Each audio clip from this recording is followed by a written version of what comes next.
So, hi guys, welcome to lecture number 4. What is going to be the agenda for today? So, you know, so far we had discussed measures of location. जिसमें हमने क्या बात करी थी? We've talked about mean, we've talked about median. There is absolutely no trimming happening in mean. There is maximum possible trimming happening when we find median. And then we understood the concept of trimmed mean, that okay, you can do different sorts of trimming, 10% trimming, 20% trimming, all of that. And we also understood how to create a stem and leaf diagram and how to do dot plots and what kind of features does it tell you about the data. All of that we discussed in the previous lecture. So in today's lecture, what are we going to do? We are going to continue our discussion on what are different measures of variability. Okay. आपका data कितना spread है, how spread out your data is, how far away is it, how distant it is. If you want to know all these things, there are various measures that we have regarding calculating the variability. So we will understand all of that. And then there are a few pictorial methods here which are involved. So we will understand that as well. Okay, so all right. So what are the different measures of variability?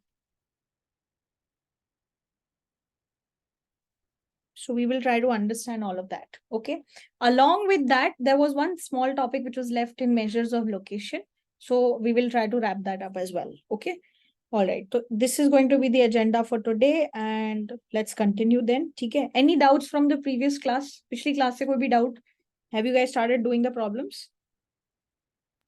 Yes, ma'am. They are. Okay. So there are doubts. Go ahead. No, ma'am. Acha, doubt nahi hai, but you started practicing. Okay. And on the website, under the section chapter notes, you will see all these notes. And, there are some past year questions from the individual chapters. So that is also given. So you can start referring that. Chapter notes section hai, under that, chapter 1, chapter 2, all of that. And at the back of the notes, all those questions which have come in the past. So earlier, this paper used to be statistical methods for economics, which used to have your syllabus and some extra syllabus. So it's like that. Okay, so you can start practicing from there, and your main practice book is going to be Devore. Okay, so keep practicing from that. All right, chalo ji. So we studied a lot of numerical data, how to find the measure of location. So we mean, median, mode, all of these things. But sometimes you have categorical data. Categorical data. So what is categorical data? So there could be multiple categories, right? So let's say categorical data could be what is the gender of a person. Gender of a person. Okay. What is the location in which you are living? Is it urban or rural? Okay. What is your marital status? Marital status. What is your marital status? All these things are there, right? So there are multiple categories that you have. So there is no number attached to being a male or a female. There is no number attached to being married or unmarried. In those situations, if you have to tell, okay, what is the central point? Yeah, what is the mean of this? So what does that mean? So whenever you have such data, okay, and what you can do. As an example, let's say marital status, obviously it could be, it could be married, unmarried, and divorced as well, and widowed as well. There are multiple different categories. So without making things complicated, let's say, for example, there are just two possibilities: either you are married or you're unmarried. Or you can say ever married. If the answer is yes, then you will be considered married.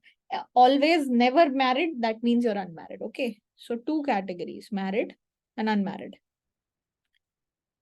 So what you try to do is, sometimes you can code these categories. So if you are unmarried, let's say you can give a number 0 to all the people who are unmarried. And then all the people who are married, you can give a number of 1. Okay. And if you then try to calculate the mean, so let's say, there are 10 people. Okay. One is married, married, unmarried, married, unmarried, married, unmarried, unmarried, married. So 1, 2, 3, 4, 5, 6, 7, 8, 9, and unmarried 10. So if you calculate the mean using this categorization, let's say, whenever the person is married, that person gets a number 1. So it's 1, 1, 0, 1, 0, 1, 0, 0, 1, 0, right? And if you try to calculate the mean of this, what do you get? So if you calculate the mean, what will it give you? So what will be the mean of this data? Ma'am, 5. So basically 1, 2, 3, 4, 5. And because rest of it is 0, and then you divide it by 10. So whatever is your sample mean is basically what? It is sample proportion, right? And what is sample proportion? Basically, the number of items in the category with value 1 and divided by total number of observations, right? So whenever you talk about proportion, it just means what is the number of number of observation according to your required condition divided by total number of observation. That is your sample proportion, right? So whenever you try to find sample mean in case of categorical data, it will give you a value which is called sample proportion. Is that fine? So it's basically, represented by X by N, where X is basically the number of items in the category, which you call success or which you call married or unmarried, or depending on how you are describing it. Okay? Is that fine? Yes, ma'am. So whenever in the population, you will have to say something about what is the proportion of people who are married, let's say in the entire India. You will be doing a sampling like this, and then you will be trying to make some inferences from this sample proportion about this P, which is called population proportion. Population proportion. So that means in the entire population, what is the proportion of people who are married? So, aage jaake, whenever we read more and more statistics, when we talk about inferential statistics, we will be trying to say something about this P using this value. Okay. So that will come later on. But this is the idea of sample proportion. Is that fine? Yes, ma'am. Okay. All right. So now let's start talking about different measures of variability that we have.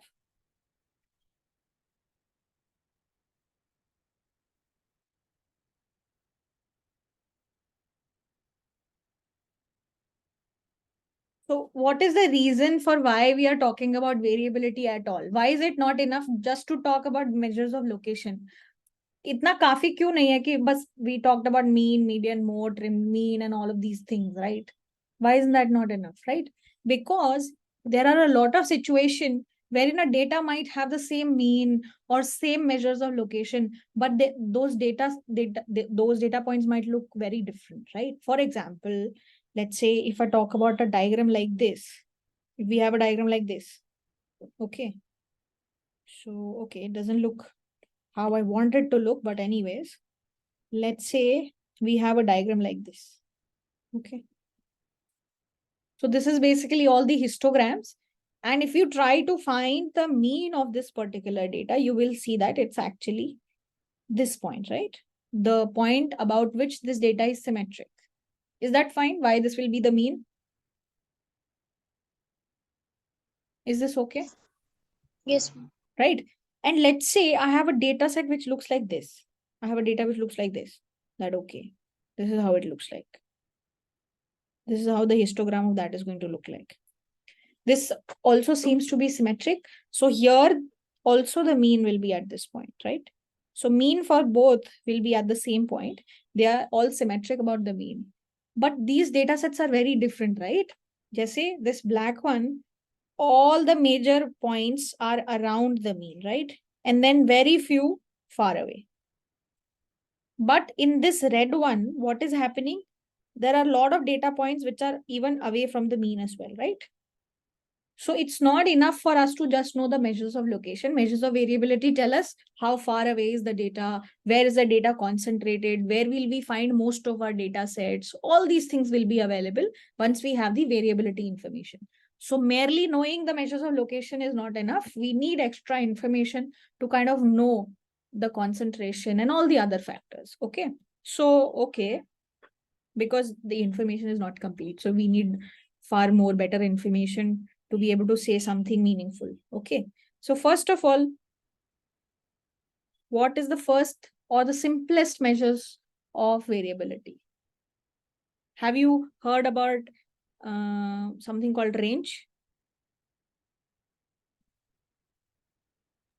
Yes, ma'am. Right? So what is range? So it's the simplest measure of variability. And it is called range. So what is a range? Range basically tells you what is the range of data points and like what is the range? What is the length of, how far away is my data, right? So basically range can be calculated by finding what is the largest value of your data minus the smallest value. So it can basically tell you कि how far away is your data, right? So इससे आपकी spread पता चल जाती है, right? But मान लो आपके पास data point यहीं तक है, दोनों ही data point सिर्फ यहीं तक है, right? So this data and this data both will have the same range, yet they look so different, right? So let's say in both the cases, our data points were till here only. So when you find the range, this will be your largest value, this will be your smallest value. You'll take the difference. Both of these data sets will have the same range, yes? Right? Yes. So basically, range, it's fine. It'll tell you how far away is my data, but it will not tell you where my data is concentrated. So that is a problem with range. It's very simple, it's very intuitive, everything is fine, but it doesn't give you too much, right? So we need some more measures. So basically, what is the drawback of this range? It only takes into account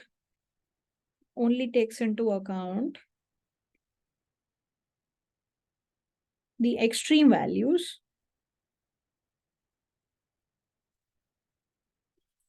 and it disregards all the other n minus 2 values. So basically in your data, if you have n points, it'll only look at 2 points and then it'll disregard everything that is in the middle of the largest and the smallest value, right? So it doesn't really tell you a lot about concentration of the data. So hence it's not a good measure of variability. All right, are there more then? Okay. Ma'am, can you explain the drawback once again? Yeah, so basically, let's say, we have data sets which looks like this, that, okay, this is the smallest value. And then there are multiple points here. And then this is the largest value. And then I have a data set which looks like this. Okay, so this is first data set, this is second data set. In both the cases, what is the range? Let's say this is value 1 and this is 10. So for this also, what you will do is you will do 10 minus 1, right? Which is 9. And in this case also, because this value is 10 and this value is 1. So lowest value highest value minus lowest value you will do. Again, you will do 9 only. So both these data sets have same range, right? But when you calculate range, you only focus on these 2 points, right? Largest and minimum. Largest and minimum. Whatever is happening in the middle, you completely disregard that, right? You don't take care of it at all. You don't think about it.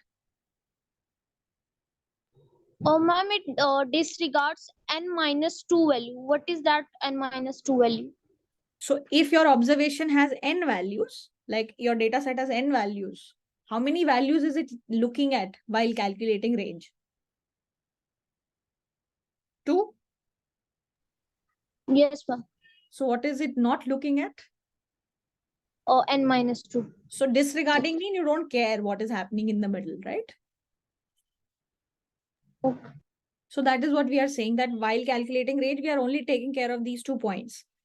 Rest, whatever is happening to the n minus 2 points of my data set, I don't really care.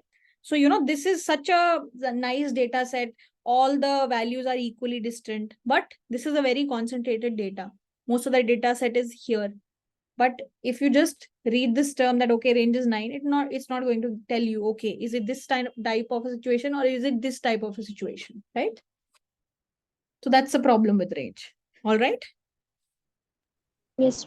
All right. So now let's say we need to take care of how things are going, or how do we take care of, okay, if we need a measure which tells us that, okay, this is less variable, this is more variable, this is more spread out, this is less spread out. We need some measure which takes care of it, right? So one of the measure that, it's very popular, which is called, you try to take the deviation from the means, right? Deviation from the means. Deviation from the means.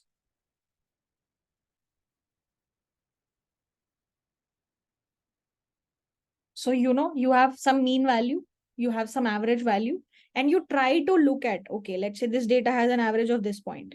Average point is this, right? So what you try to do is you try to find the different points. How distant are they from the mean? How distant are they from the mean? How distant is this point from the mean? From the mean, how distant it is. And then you try to do something related to that.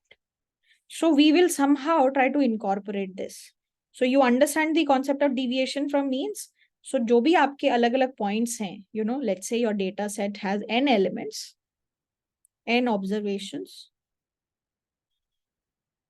Okay. And let's say these observations are x1, x2, x3 up to xn. Okay. And there is some mean of this data.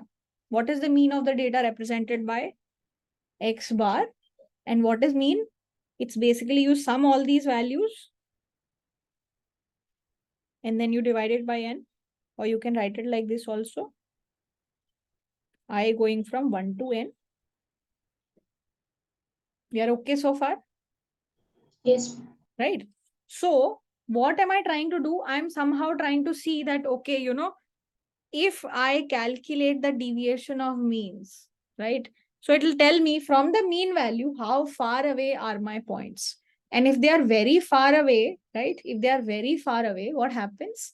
It tells me that my data is more spread out. If the values are not so far away, that value is coming out to be very, very small. It tells me that, okay, my data is very concentrated. So I will somehow try to use this deviation from means and see if I can use it to create some measure of variability or not. Okay. So that is the idea. So if you have to find the deviation of mean, so you know what you try to do. So you know what are your observations. Okay, let me do this. Observations. So let's say my observation are x1, x2, x3 up to xn, right? My mean value, I know x bar. So if you do deviation from mean, what will you get?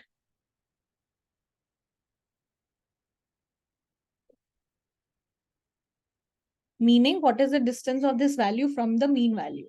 So you will do x1 minus x bar, x2 minus x bar, x3 minus x bar, and you can do different xn minus x bar, right? This is your deviation from mean. Is that all right? Yes. So now my task is to see how I want to use these values to create a measure which will tell me how far away is my data. Okay. So what is the most common thing that comes to my mind that, okay, what we can do? We can try to add all of this, right? We can try to add all the deviations and that should do the job, right? Right? It'll give me what is the total deviation. If I just do deviation from mean and I add all of them, it'll tell me what is my total deviation. And let's say if something has a higher total deviation, it should be more spread out, right? And if something has a lower deviation from the mean, it should be less spread out. Let's see if this argument holds or not, or is there some problem with it? Okay. So what you try to do is you try to do sum of deviations. Sum of deviations. So what you are trying to do, you're trying to add all these. Okay. So what are you trying to do? You are trying to add, you want to try to add summation I going from 1 to n, right? xi minus x bar. Is this what we are trying to add? Sum of deviation yahi hoga? Yes or no? Yes. Right? So I want to add all these. So whenever you are in a situation wherein there is a summation here, okay, first of all, you will get used to this entire discussion slowly. But so let's say one good idea is to, expand a few terms and see what is the pattern. Okay. So what you could do is you can do this, that, okay, when I value is 1, what happens? X1 here. And is there any I value here? There is no I here. So what does this term mean? This term means wherever there is an I, you will just put 1 here. But is there any I here? No. So you will keep it as it is. So what you will do is xi minus x bar. And then you have to add it again by adding 2, right? This is how you will open it. x2 minus x bar. And you will keep doing it till xn minus x bar, right? So what has happened? You are adding x1, x2, x3 up to xn, right? So can I write it like this? You're adding x1 plus x2 up to xn, right? And then what are you subtracting? You are subtracting x bar, again x bar, again x bar, again x bar, right? How many times is this coming? How many terms are these? How many times are you subtracting x bar? If your I is going from 1 to n, how many times are you subtracting x bar? Ma'am, n times. N times. So rather than writing minus x bar, minus x bar, minus x bar, I can just write n times x bar. Yes, Yes, ma'am. you can do that. So minus n times x bar, right? Okay, fine, very nice. N times x bar. Okay. And what is this? Do we know what is x bar? What is x bar? Summation xi divided by n only, right? I going from 1 to n. Yes, ma'am. And then can I multiply by n here? And I can get n times x bar is actually summation xi, I going from 1 to n.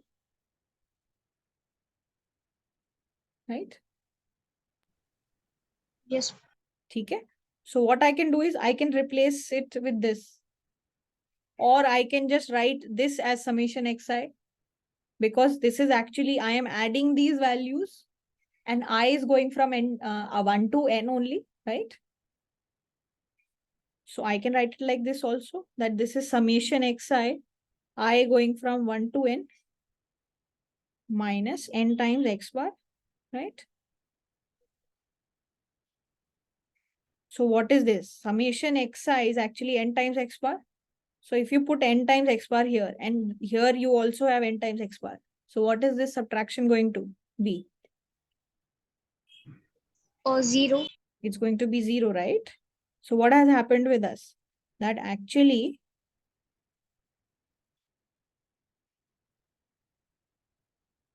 if I do this, it's going to be 0, right? I did not tell you how many observations we had. We kind of generally did this. So if my measure of variability is sum of my deviations from mean, it's always going to be 0, right? So it will not tell me anything. Yes or no? So, Yes. right? So that cannot be my measure of variability. If I just sum my deviations, sum the deviations from my mean, that is not a good measure of variability, because it's always 0. Irrespective of what kind of data you get, it'll always give you 0, right? So there is no information that you're getting from here. So what we can say that, the sum of deviations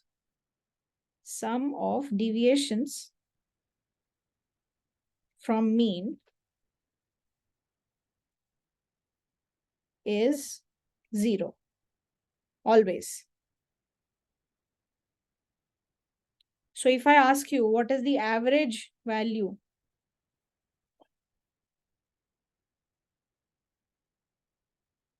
from mean, what is that going to be?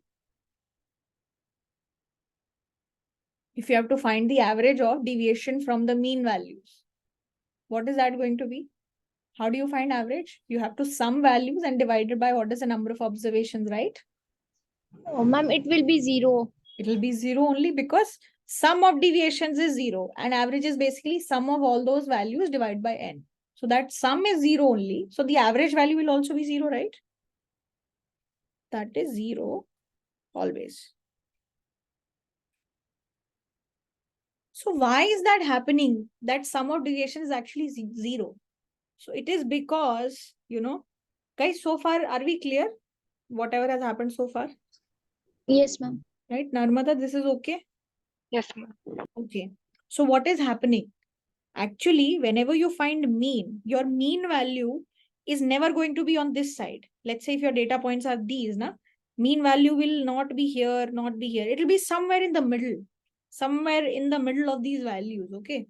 So whenever you try to find the sum, the deviation from the mean, there will be some values which will give you positive numbers, and then there are some values which will give you negative numbers.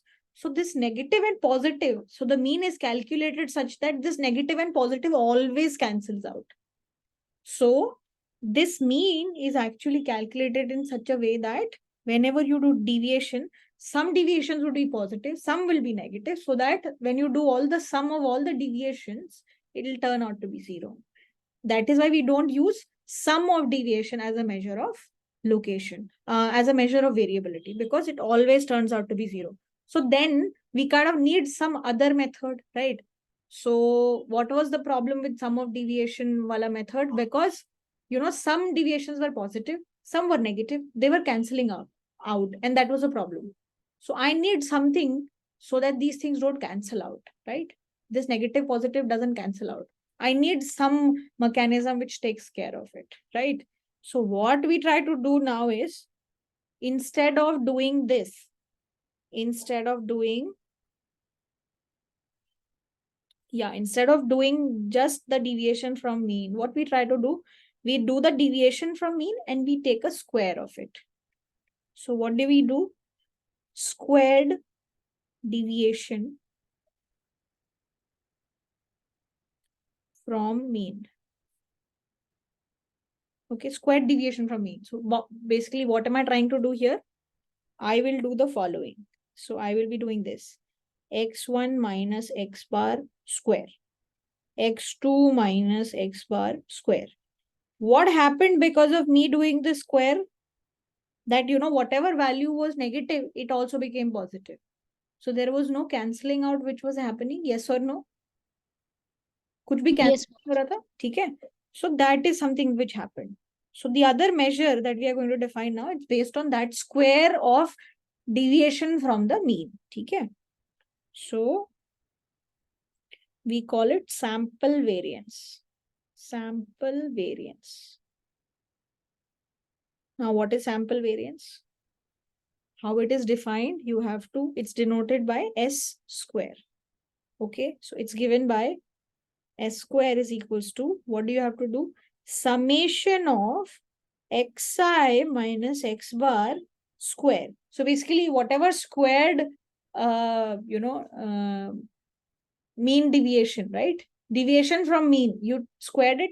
So whatever those squared values are, you just sum them first. You add all those values, I going from 1 to n, and then you divide it by n minus 1 and not n.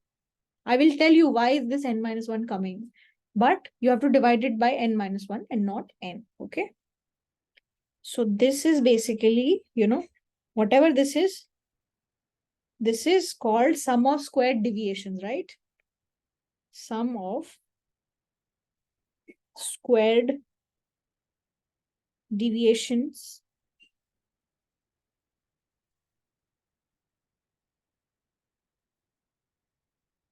from mean, right? It is also represented by S, X, X. So here you can just write this divided by n minus 1. So sum of squared deviation is also represented using S, X, X. So you can write it like this. So your sample variance is given by this particular formula. Sample variance is given by this particular formula, where you will do sum of squared deviation and yet you divide it by n minus 1. Is the formula clear? What are you trying to do? Yes. Right? And so this will tell you, here you have squared your values, right? You squared, add, and kind of taken an average, kind of. If you would have taken the average, we would have said, okay, n divide by n, but kind of, because there is n minus 1 here. But because of the square, you have another measure, which is called sample standard deviation. So you are standardizing this deviation because you squared it and you kind of want to know how far away are the typical values from the mean. What is the on an average, typically how far away are the values? You call it standard deviation. So sample standard deviation is basically denoted by S, and S is nothing but square root of S square. Okay. So whatever sample variance you calculated, if you take a square root of this, you get a sample standard deviation value. Are we good so far? Yes, ma'am. Why we take n minus 1? Yeah, we are coming to that. That is the next question. Okay. So why are we taking n minus 1 and not n? Okay. Okay, so first of all, roughly what does sample variance tell you or sample standard deviation tell you? So roughly, what does it mean?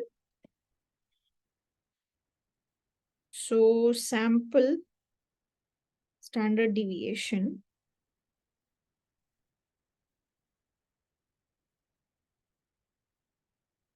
it tells you the size of a typical or a representative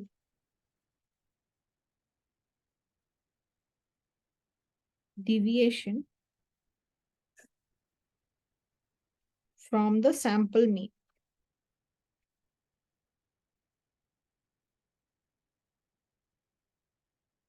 Within the given sample.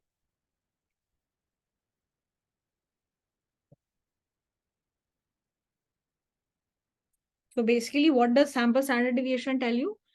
That what is a typical deviation from the sample mean? So sample mean is some value in the middle of the sample, right? So on an average, how far away are my values from the sample mean? So typical mean, typically this is what you see. Representative means on an average, this is what you see happening. Okay. So sample standard deviation, whatever is the magnitude, it tells you what is the on an average or a typical size of the deviation from the sample mean. That is the interpretation. Is that okay? That typically, let's say standard deviation value turns out to be 10. So then you say, typically on an average, my different observations are 10 units away from my sample mean on an average. Is that okay? Yes. Okay, so that is the interpretation for sample standard deviation. Now, a very Ma'am, valid. could you tell that once again? I didn't get. Yeah, okay. So basically, let's say I have a data which is something like this, for which sample standard deviation turned out to be 10. So what does this number 10 tells me? This number 10 tells me that on an average, my values, my different observations, and let's say this is sample mean. If I take a distance from the sample mean, on an average, this distance is going to be 10. That is what it means. Okay. So a typical deviation from the sample mean, how much is that? That magnitude is given by sample standard deviation. From sample mean, how far away are my observations on an average? That's the rough interpretation. Okay. All right. So again, and now a very big question, which is, in front of our head is, why not n, and why is this n minus 1 here, right? Because you are adding all these. And if you're saying that you're averaging, you should do n only, na? What is the problem here?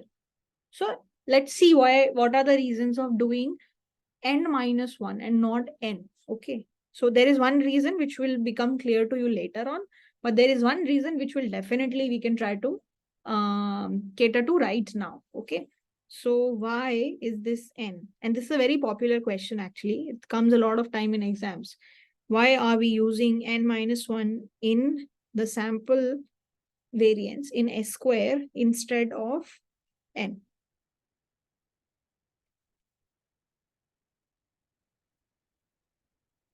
That is the question. Okay. All right. So coming back one step. What is the objective of statistics? Again, we told you that we want information about the population. We don't have that. We try to, compensate by picking a sample from the population, make some variables from there and try to derive something meaningful about my population, right? So far, right now, I think you've heard it multiple times to be able to understand it, right? Population के बारे में हमें कुछ बोलना होता है but population का data सारा होता नहीं है so we collect samples we try to create some measures which can help us in finding things about my population, right? That's what we've been doing, right? Yes, ma'am. Okay, so whatever standard deviation or typically how far away are my values, whatever I try to calculate, they somehow have to, my objective at the end will be to make some inferences about my population values using those numbers, right? So I have to think what measure would be suitable for my population inferences. That means if I infer something from my sample data to say something about my population, it should be meaningful. That is the objective, right? So, if you try to calculate, so we said what is population mean? Sum of all values divided by n, right? Similarly, there is something called population variance also. How far away is my population moving, right?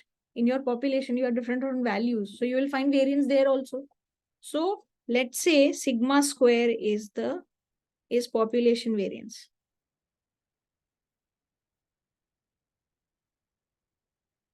So this is the symbol for population variance. And sigma is called population standard deviation.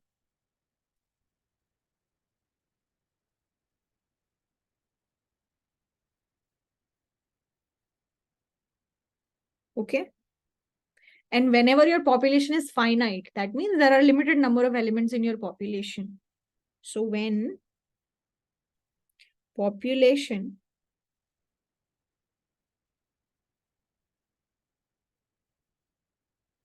is finite and let's say your population has and consists of capital N values, how do we define the population variance? The population variance is given by you have to do squared deviation from the mean value. What is the population mean value represented by mu square, right? You take a square here, okay? I going from 1 to capital N and then you divide it by capital N. This is the formula for population variance. It makes sense here, right? Because here what you're doing, you're kind of finding the average value of squared deviation from mean, right? Yes, ma'am. Right. So it makes sense. So this is population variance. This is my population variance. And if I find population standard deviation, I will just take a square root of this, right? Population standard deviation is basically square root of sigma square. Okay. This is my population formula. That if I have my entire population, I should be calculating population variance like this and population standard deviation like this. Okay. All right. So, but this was the case for population. Okay. Right now, I do not have the population data. I am creating everything from the sample, right? So whenever, if I calculate sample variance, I should keep it in mind that this sample variance will be used to say something about my population variance. So it should be a representative value of my population variance. That is the idea that has to be in my mind all the time, right? So what am I saying? I'm saying the sample variance should be such that it can be used to draw inferences about population variance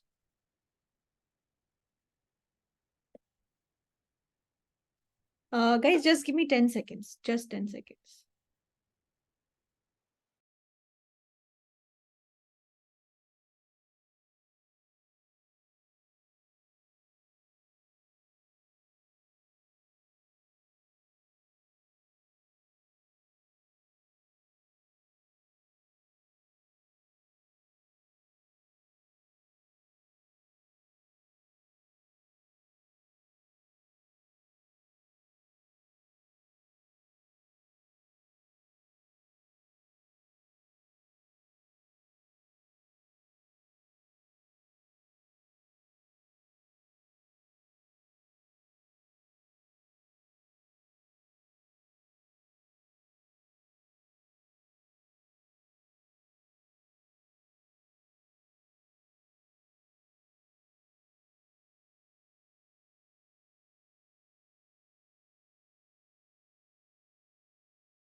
Yeah, okay. So sorry for that. Okay. So whenever we find sample variance or we create any data or any formula for the sample, we have to keep it in mind that it will be used to make some inferences about my population value or population parameter. So if I'm doing sample variance, it will be used to calculate or make inferences about population variance. So this sample variance that I'm calculating, it should be a good measure for this. That is the idea. Are we clear so far? Yes, ma'am. Right. So ideally, right now, if I would have known mu value, so basically, what do you do while you are finding variance? You take the deviation of observations from mean, you square them, and then you divide it by n. That is the population variance formula. But what is the difference here? In this case, when you are finding sample variance, you see sample variance formula is like this: summation I going from 1 to n, xi minus x bar square divided by n minus 1. Here there are two problems. First, you don't know mu. You are using an approximate value for mu as well, right? You don't know population mean when you are finding sample variance, right? Neither you have the entire data. So if you would have known mu by chance, if somehow you would have known what is the population mean value, you would have used n and not n minus 1. But right now the problem is I don't even know what is mu while calculating it, right? So what am I saying? That if we would have known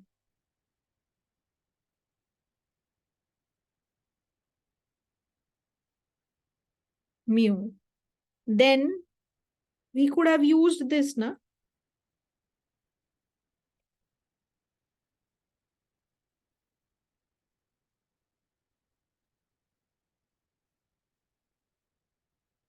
So if we would have known mu, we could have used n instead of n minus 1. Because if we would have known mu here and we would have used n here, it's a clear representative of this, right? That you take deviation from mean, take square, and then you divide it by n, right? Yes or no? Yes, ma'am. But now what is the problem? You don't have all the observation and you don't know mu also. Okay. So what you are doing is, so what we are saying, however,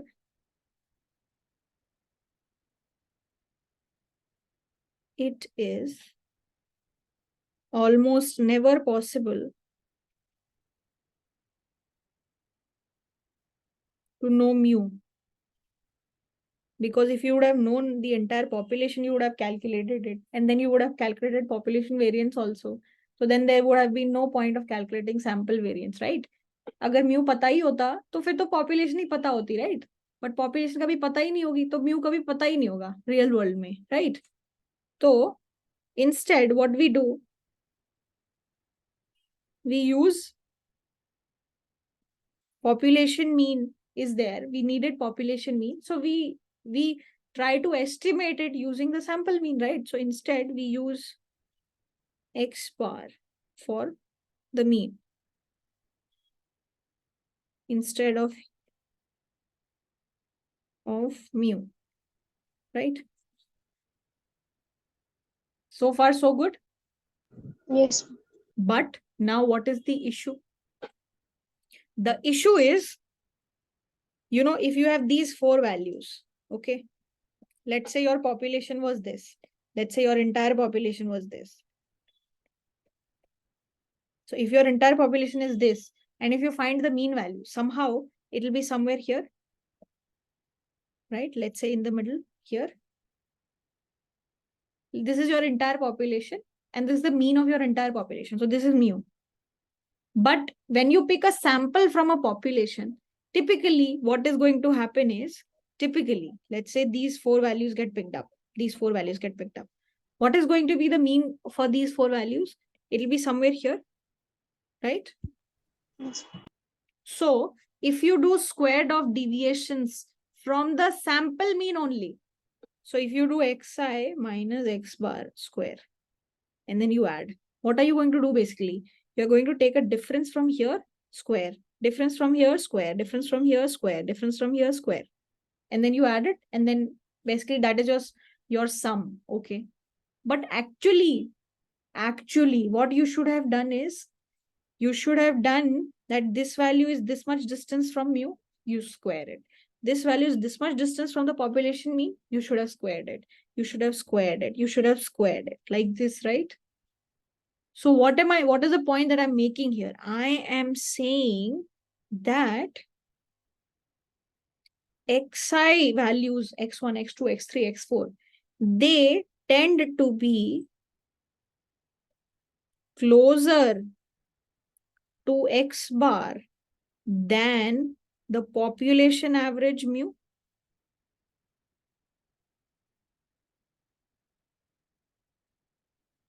Yes or no?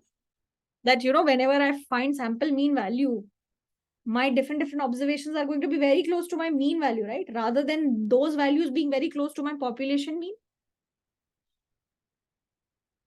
Yes, ma'am.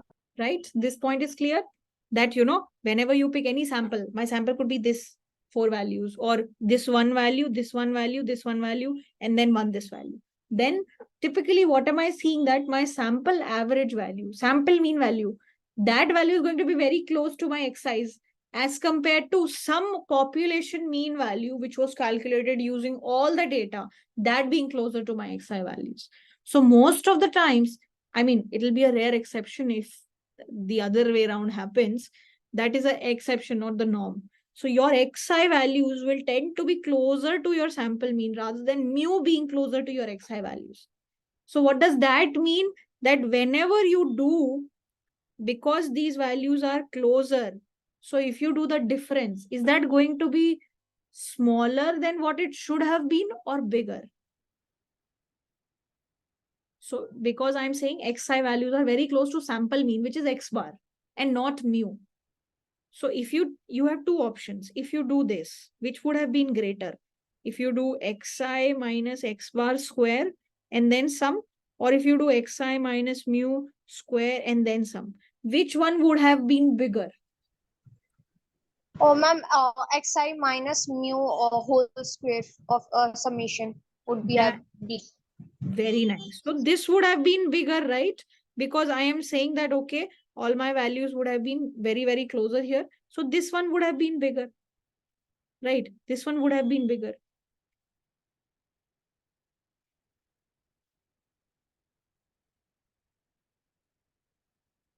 So that means this value that I'm coming out to be here, it is smaller than what it should have been, right? Ideally, Yes. let's say it should have been 10, but now it's 9. So I need to do something to correct for it, right? Yes. Okay. So if I have something in the numerator, okay, and let's say if I divide it by n here also and n here also. So let's say if I divide both sides by n. Ideally, I should have divided it by n only. So then also this inequality will remain, right? Yes or no? Yes. So what am I trying to do here? I am trying to make up for this incorrection or this imperfection by doing what? that if I decrease my denominator, it's going to increase the overall number, right? Yes, ma'am. So that is why we are saying that because this would underestimate, because what we are saying, so to compensate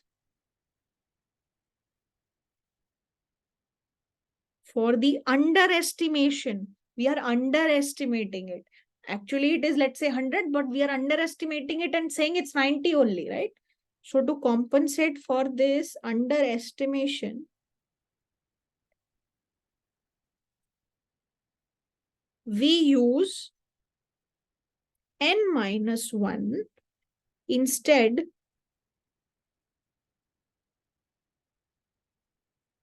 of n.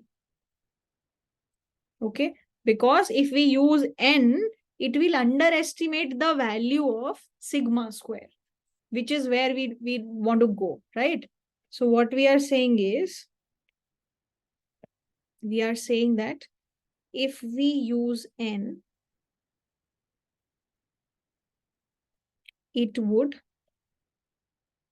underestimate the sigma square value, which is, population variance, while using n minus 1 will slightly correct for this underestimation.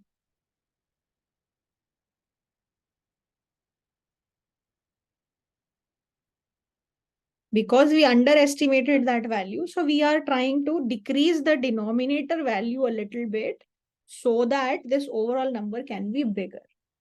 So if we would have used n, it would have been an underestimated value, a lesser value than what it should have been. So we are trying to reduce the denominator slightly so that we can compensate for that underestimation. And that is the reason why we are using n minus 1 instead of n. Is that all right? Yes. So that, yes. Narmada, that is okay, right? Yes, ma'am. Okay, fine.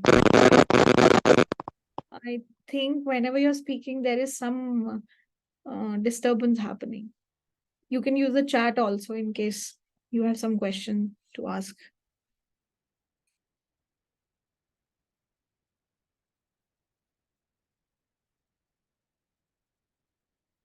Okay, I hope everything's fine. All right. So that is basically one reason. Okay.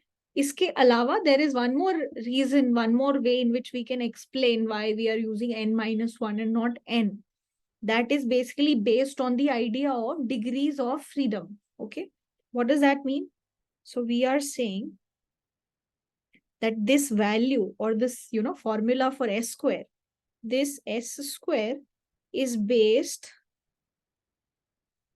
on n minus 1 degrees of freedom.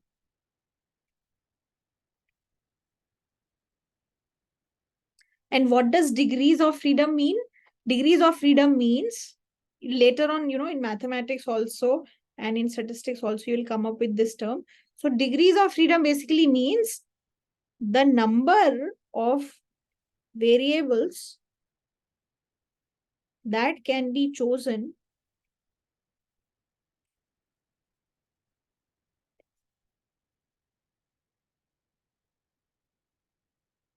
freely,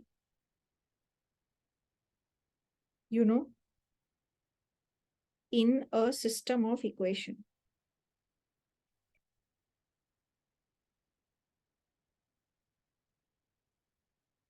So, whatever is the, so let's say you have a system of equation. So in linear algebra, you will come up with this term degrees of freedom. But for now, just understand the gist of it. That, let's say you have a system of equation. You have an equation. You have multiple equations, 2, 3, 5, whatever. And, there are multiple variables in it. If you can, uh, if you can, so basically degrees of freedom will tell you what? How many variables in that equation you can choose freely. with your own mind that, okay, let's say this value is 2, let's say this value is 5. How many variables like that you can choose? And whatever is the number of variables that you can choose freely, that will tell you what is the degrees of freedom of this particular equation. So for example, let's say I tell you that, mean of 5 values is 20. Okay. So what does that mean? I have 5 values and mean of that is 20. Okay. So my question to you is, what is the degrees of freedom in this particular system? So what does this mean? That x1 plus x2 plus x3 plus x4 plus x5 divided by 5 is equals to 20. This is my system of equations, right? Yes. So how many variables are there? How many unknown values are there? 5. 5. So I have 5 variables, right? My question to you is, can you choose all 5 with your own sweet little time or choice? क्या आप पांचों numbers अपनी मर्जी से choose कर सकते हो? Yes, ma'am. Okay, तो मैंने मान लो पांचों नंबर चूज कर लिया 10 मेरी मर्जी से, पांचों नंबर मेरे 10 है, तो क्या ये इक्वेशन सेटिस्फाई हो पाएगी? No, ma'am. तो मतलब मैं पांचों तो अपनी मर्जी से चूज नहीं कर सकती, राइट? और मैम पांचों इस तरीके से चूज कर सकते हैं कि उसका मीन करके 20 आए. तो ये तो आपने रिस्ट्रिक्शन लगा दी ना, ये तो चॉइस नहीं हुई. Yes. मतलब अगर आप ऐसे चूज करने का मतलब है कि आपको जो करना है करो, विदाउट डोंट थिंक अबाउट कि मीन 20 आया है कि नहीं. ऐसी सिचुएशन हो सकती है क्या पांचों वेरिएबल्स के साथ कि पांचों जो मन में आए चूज कर लो? No, ma'am. Narmada, are you able to understand what did I say? Yes, ma'am, I understood, ma'am. Okay, so can you choose all 5 values, whatever you want, and without worrying whether mean will come 20 or not, right? Ma'am, I think we can choose 4 values, but the fifth one would depend on what the other 4 values are. Very nice, very nice. Do you agree with that? Oh, yes, ma'am. So basically, whatever values I choose, let's say, whatever values I chose, this sum came out to be 100. For example, I chose 4 values, whatever way, and it turned out that the sum of these 4 came out to be 100. So this came out to be 100. So 100 plus the fifth value divided by 5 is equals to 20. So 100 plus x5 equals to 100. So now using this equation, do I know what is my fifth value? So my fifth value is 0, right? So now what does that mean? That means I had no choice in finding x5, right? I could not choose what is x5. x5 is automatically calculated, right? So if you choose 4 values, fifth one is automatically decided. Okay. So in this system, what is the degrees of freedom? How many variables you could choose freely out of your own sweet little will? 4. 4. So what is the degrees of freedom here? 4. Okay.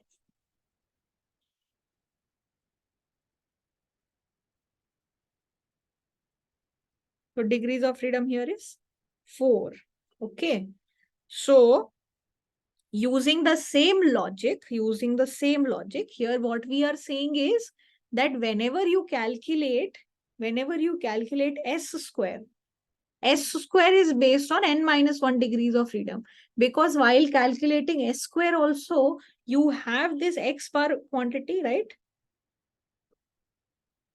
When you are calculating S square, what do you use? You use xi minus x bar square divided by n minus 1, right? Yes. So S square is basically this, no? Summation I going from 1 to n, xi minus x bar square divided by n minus 1. So here also I have this x bar value, right? So because of the presence of x bar, again, how many variables can I choose freely while maintaining a particular sample mean? Again, if I have n observations, I can choose n minus 1 observations, and the nth one will be automatically decided, right? Yes, ma'am. So Yes. because of this, what we are saying is this S square is based on, it is based on n minus 1 degrees of freedom. And whatever is your degrees of freedom, that is the number that we want to divide it by. So that is another logic. That is another way of explaining it. That S square is based on a degrees of freedom of n minus 1. So you divide it by n minus 1. Okay. Ma'am, how did you connect this S square and n minus 1? I didn't get that. So what we are saying is this S square quantity, you have to think about x bar here also.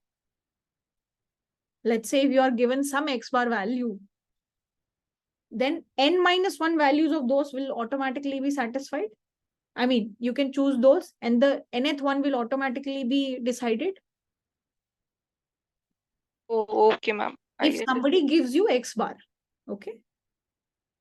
If Yes, somebody ma'am. restricts you to have a particular x bar, then n minus 1 values are automatically, you can choose nth one is automatically decided. Okay. So Yes. later on, different types of formulas you will create. And, sometimes they might have a degrees of freedom n minus 2. So you will divide it by n minus 2. So this, like, it won't be very, very clear right now, like how is this degrees of freedom coming? But just keep it in mind that, okay, this is something which is dependent on degrees of freedom. Okay. But, logically, if you want to see what is happening, that was the other explanation that we gave regarding it being underestimation, and we are correcting for that underestimation and all of that. Okay. All right. So why is that? Because when you specify n minus 1 quantities, we know the nth quantity automatically.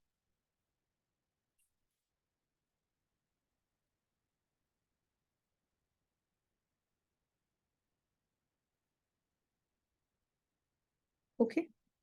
All right. So far, so good. So did we understand the reason for that? Oh, yes. Yes, ma'am. So two possible reasons, we've understood both. Okay, guys, let's do one thing. Let's take a 10 minutes break now. And so I will tell you more about this particular formula. We will expand this formula a little bit. And after that, we will do some more properties of sample variance.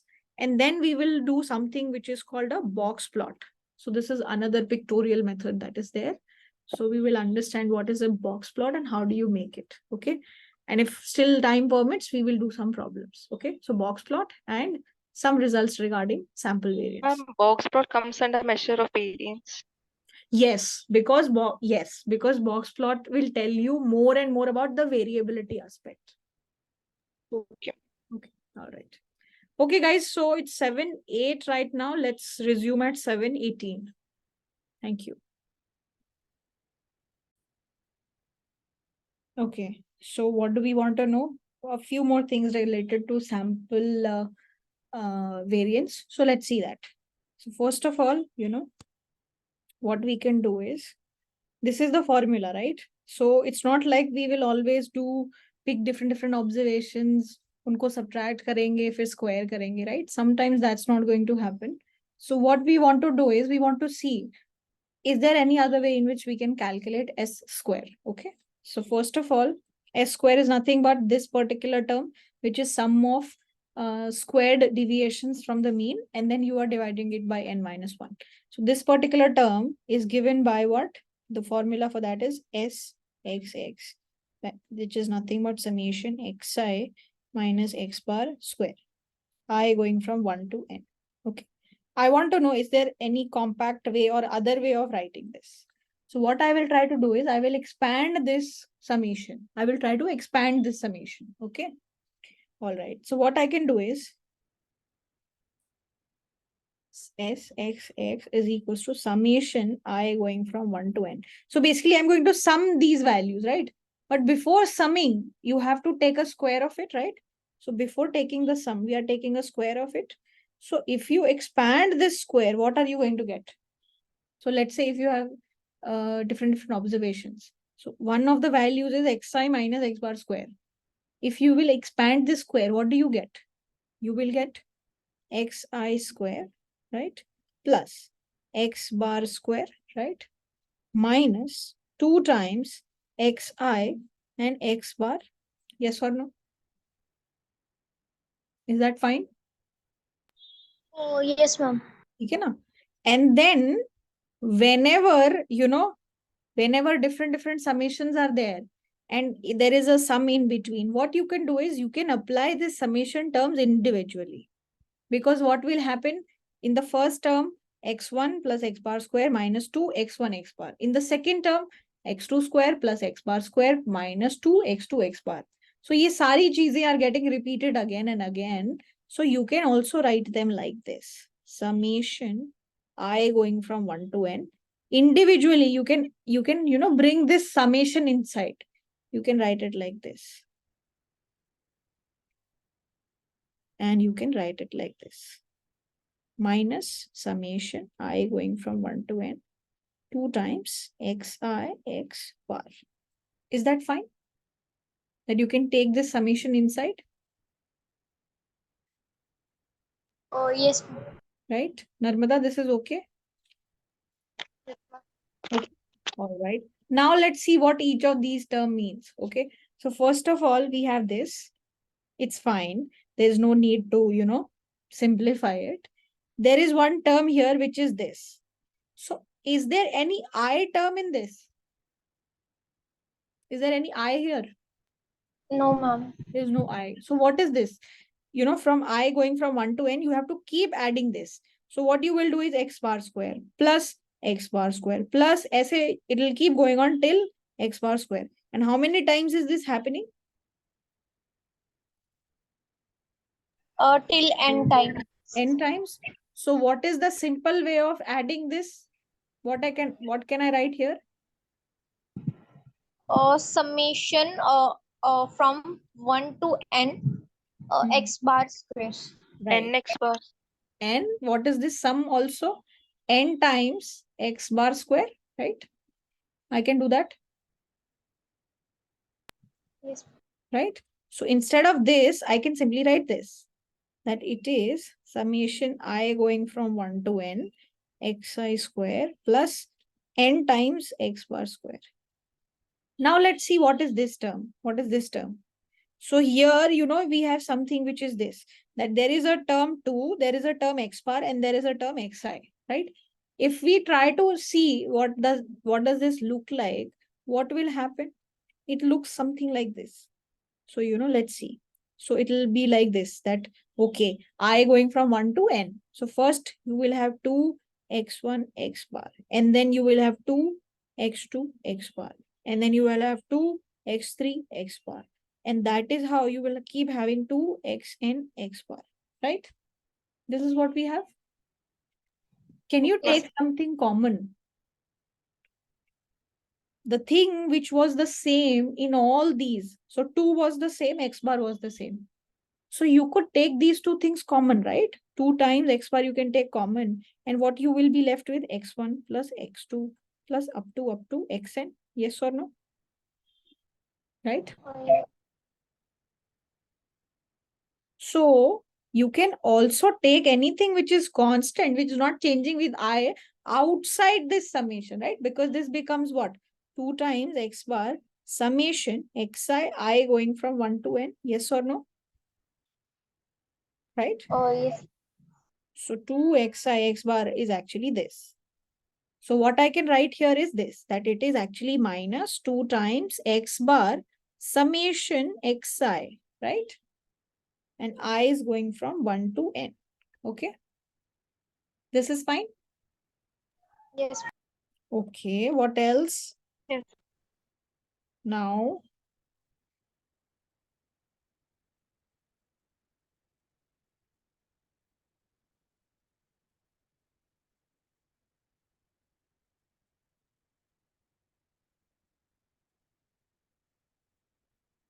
okay. Now, can I do something like this? That what is x bar? Summation xi, I going from 1 to n divided by n, right? Can I write summation xi as n times x bar? Can I do that? Oh, yes. Right. So what I will do is, instead of summation xi here, I will just write n times x bar.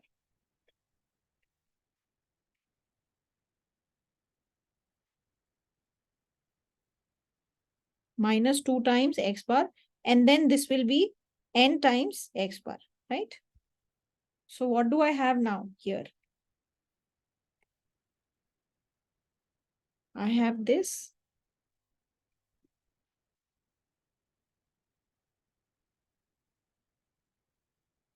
minus 2n x bar square, right? Yes or no? Oh, yes. And this is, n times x bar square. This is minus 2n times x bar square. So what is this? You can subtract them, and what do you get? Summation xi square. So, from now on, I will stop using this I going from 1 to n. If it is not given, it means that only. Unless you mean something else, you will write. Otherwise, by default, this is the meaning. Okay. So this is there, and then this will be minus x bar square, right? Is this okay? Yes, ma'am. So you can write it like this. You can write your, so this is basically your SXX. So S square is nothing but summation xi square minus n times x bar square divided by n minus 1, right? So that is also one way of calculating your sample variance. Fine. Ma'am, how that n minus 1 come after that step? This is SXX, Okay, ma'am. right? और sample variance निकालने के लिए we will divide it by n minus 1. ठीक है? Is this okay? Oh, yes. Yes, ma'am. Very nice. Okay, so now I have two questions for you. Okay, two questions for you. So let's say, so the question is this. The question is following. So let's say let x1, x2, x3 up to xn, let these be the sample values.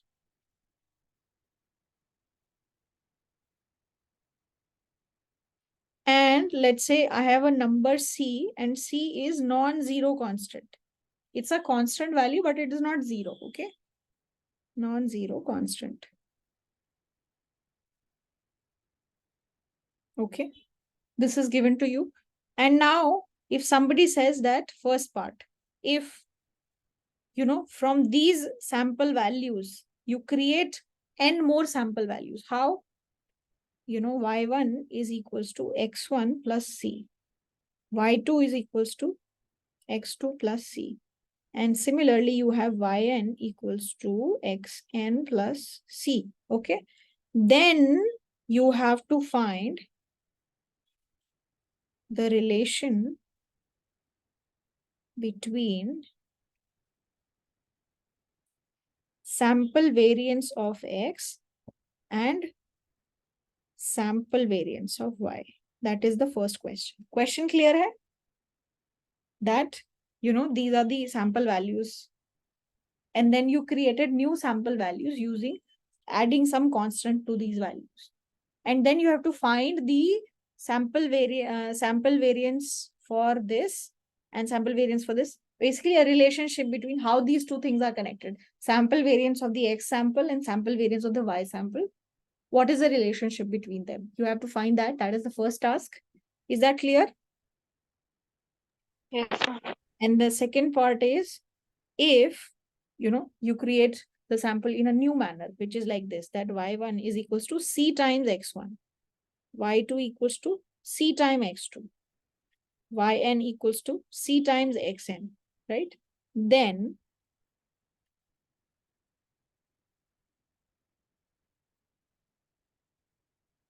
find the relation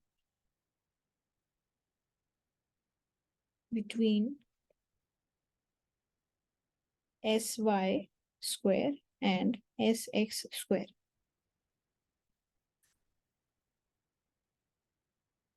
Okay.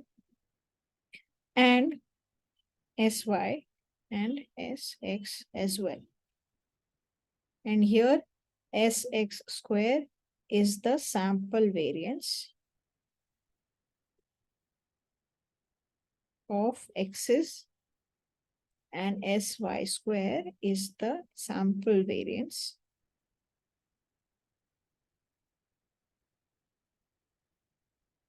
of y's. Okay, is that fine? Question clear है? Yes. ठीक है, चलो जी फिर शुरू करें. कैसे करना है, क्या करना चाहिए? Yes. What should we do? Let's write the formula for sx square and let's write the formula for sy square and let's see what is the connection. Okay, first part mein. So basically what is sx square? What is that? That is nothing but, you know, summation xi square minus n times x bar square divided by n minus 1. That was the formula which we just derived right now. Okay. Yes. All right. And I know that what is the general y formula? What is the general value of y? What is the general value of y? Basically yi. What is yi? Yi is nothing but xi plus c. Yes or no? Any general values like this? Okay. Because x1 plus c, x2 plus c, x3 plus c. So any y1 value is like this, y2 is this, y3 is this, right? So if you have to calculate sy square, what is that going to be? That is going to be nothing but summation. Okay, there's one more way of doing this, which is far more better. Let's continue with what we had there. So summation xi minus x bar square divided by n minus 1. Okay. I know that sy square, what is that going to be? Summation yi minus y bar square divided by n minus 1. Yes or no? That is going to be the formula, right? Okay. And I will have to find what is the value of y bar. What is y bar here? How will I find y bar? What is y bar? It is summation yi divided by n, right? Yes. Yes, ma'am. And summation yi is what? Summation xi plus c by n, right? Can I expand this summation? I can write it like this, summation xi plus summation c divided by n, right? Ma'am, can we segregate the whole xi plus c? Segregating whole xi would mean what? Ma'am, for example, you have done summation of xi plus c means the summation of whole xi plus summation of whole c. Yeah. Yes, that's exactly what we've done, no? Oh. Right? So yes, you can do that, definitely. You should do that, right? So now, what is this? I can do this, na? What is summation c? What will happen? This summation is from I going from 1 to n. So what will happen? C plus c plus c plus c plus c till c. How many times? N times. So what will this sum be? N And times c. N times c, right? So this is summation xi plus n times c divided by n. So what you can do now is you can divide by n here.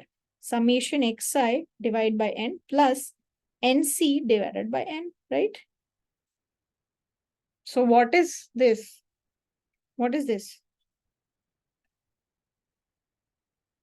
What is summation xi divided by n? X bar. X bar. And n get cancelled and I will get a c here, right? So if you add a constant to all the numbers in your sample mean value will also increase by that particular addition, right? So my y bar is this. Is that okay? Yeah. Right? So अब मुझे क्या करना है? What do I have to do? I have to find this, right? have to find this value and this value ke beech mein connection. What is the connection? Okay. So now what you will do is you can do this.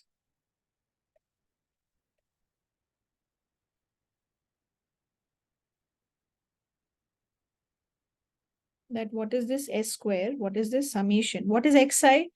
Yi xi plus c, right? And what is y bar? Y bar is nothing but x bar plus c, right? And square it and then divide it by n minus 1.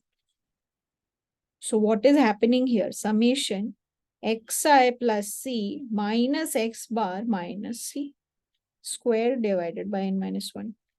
And I can cancel these two things, right? So what I actually have,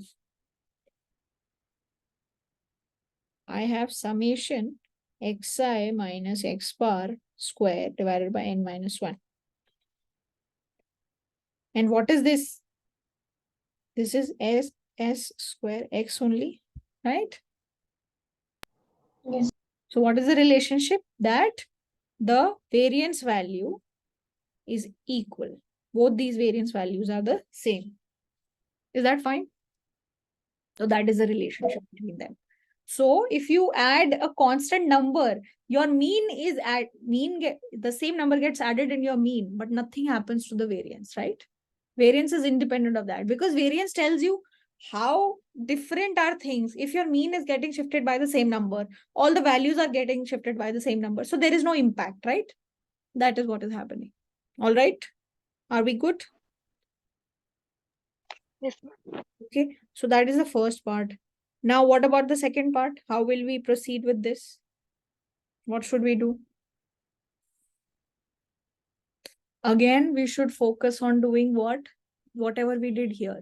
So try to find the mean value of y and put the general value of y and then try to see what is the relationship, right? Because here the general term yi is actually what? Cxi, right? And here they've only said that this c is a non-zero constant. It can be positive also and it can be negative also. So so that we are not saying anything that it's positive only or it's negative only. It could be anything, okay? So you have to take care of that. So यहाँ पे क्या करोगे आप? Part B, you have to find what? You have to find sy square. What is sy square?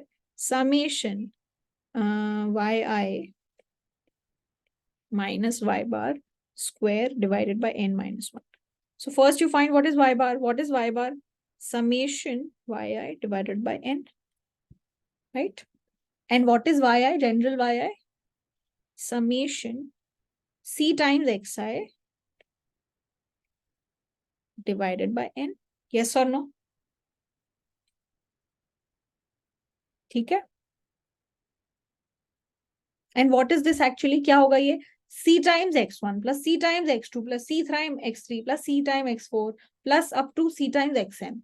Can I take C common because it's coming every single time? Ma'am, could you please repeat the step after summation of yi upon n? This one? Yes. Okay. So yi, मेरा yi general, मेरी general value of yi क्या है? xi, C times xi, right? Yes. Like in this question here, that you see x1 is c times y1 is c times x1, y2 is c times x2, c times x3, c times xn, right? So general formula is this, right?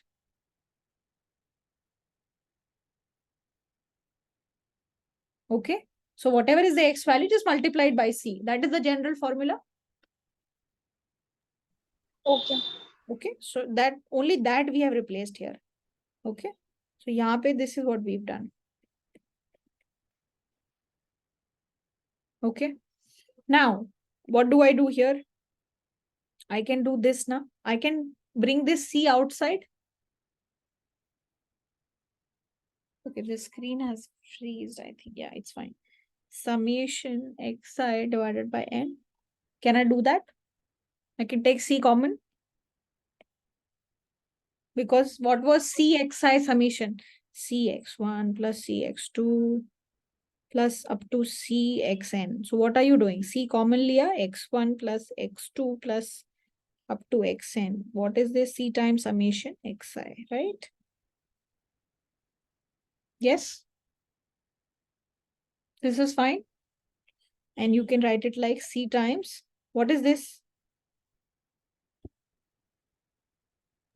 X bar.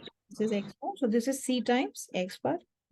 So my y bar is C times x bar. So whatever number I multiplied by each of the numbers, my mean value also got multiplied by that, right? So I have a y bar and I have different yi's. So now I just have to see this.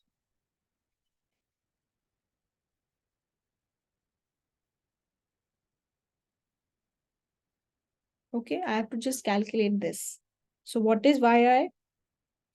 Yi is C times xi. What is y bar? C times x bar squared divided by n minus 1, right? So basically यहाँ पे क्या हो रहा है? There is a C here and there's a C here. So I can write it like this. C I can take common and I will have xi minus x bar square of the whole thing, right?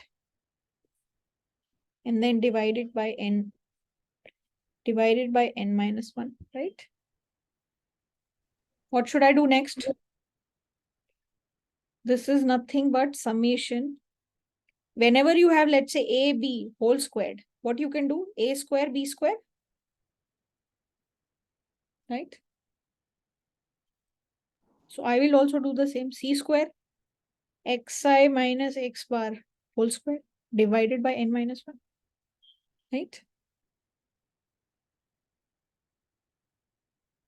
Is this okay?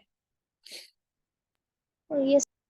Now, this is nothing but every single term will have this term c square.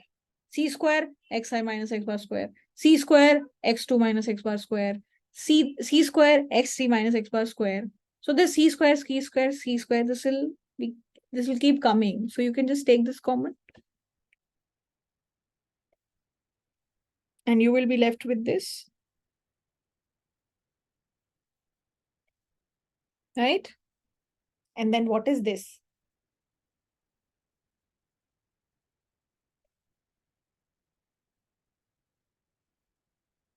This is my, yes or no?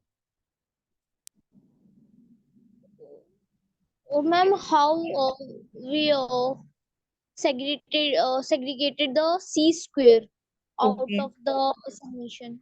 चलो तो ये summation को ध्यान में रखना है, ठीक है? You have to look at this. So what is this summation c square xi minus x bar square, right? We have to open this. How Yes, will it look like? It will look like this, c square when I going from 1 to n. So here x1 minus x bar square plus c square x2 minus x bar square plus up to c square xn minus x bar square, right? This is what will happen. Yes or no? oh yes, And here everywhere we have c square, I can take c square common, right? yes. C square common ले लिया and we are left with what? x1 minus x bar square plus x2 minus x bar square up to xn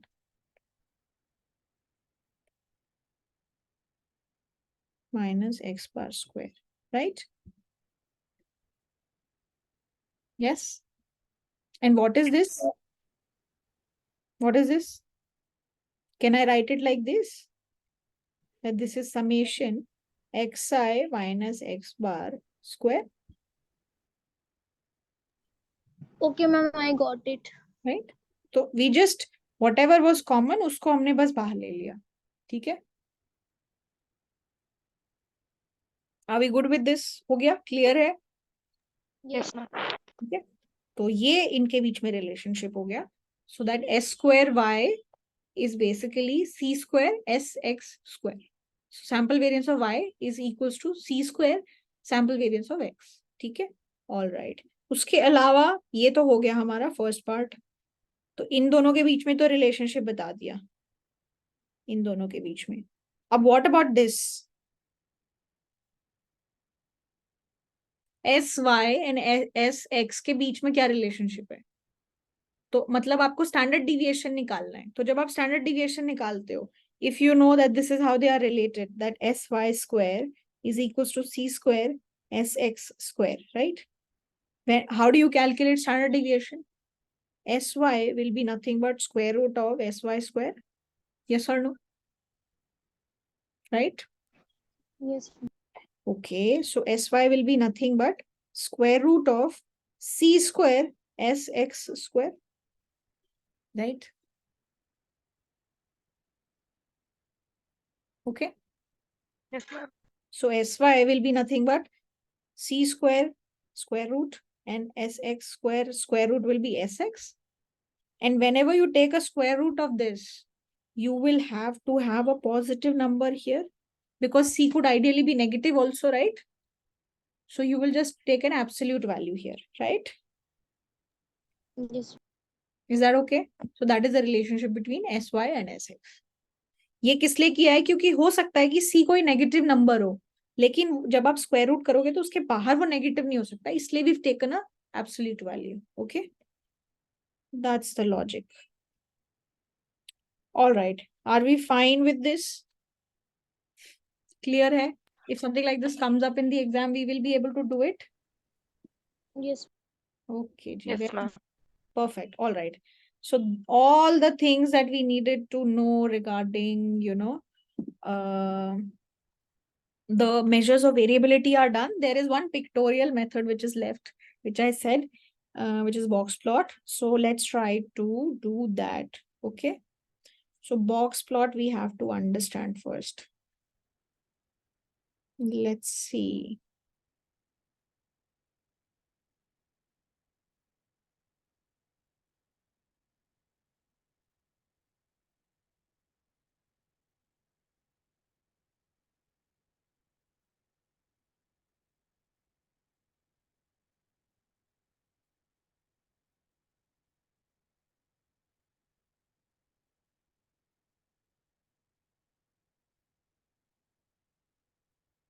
All right.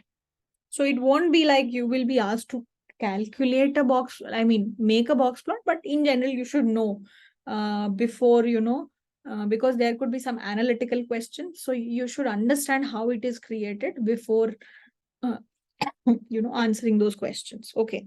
So what is a box plot actually? A box plot is basically a diagram which presents you with what is the center of the data, and it also tells you what is the spread of the data. So it's a good measure to know what is the where is the data located centrally and how spread out is the data. Okay, so both these things. It also tells you how, are there any departures from symmetry. So is the data symmetric or not? It tells you about symmetry as well. So it tells you the extent and the nature of any departure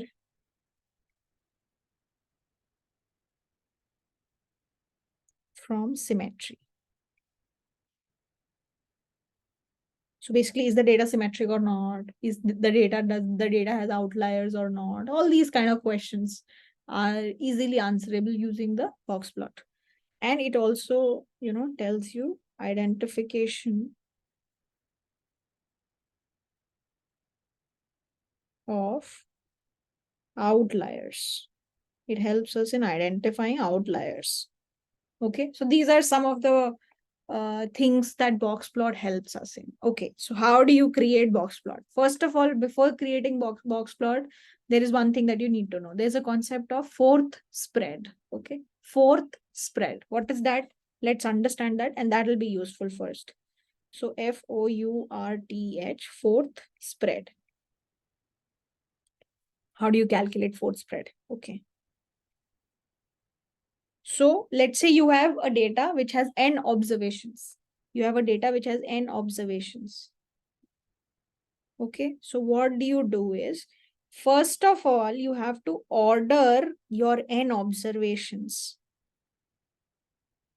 You have to order your n observations from smallest to largest. So first of all, arrange your data in ascending order. Okay? Smallest to largest. All right. Now, what do? First, basically, find the median. Median is calculated.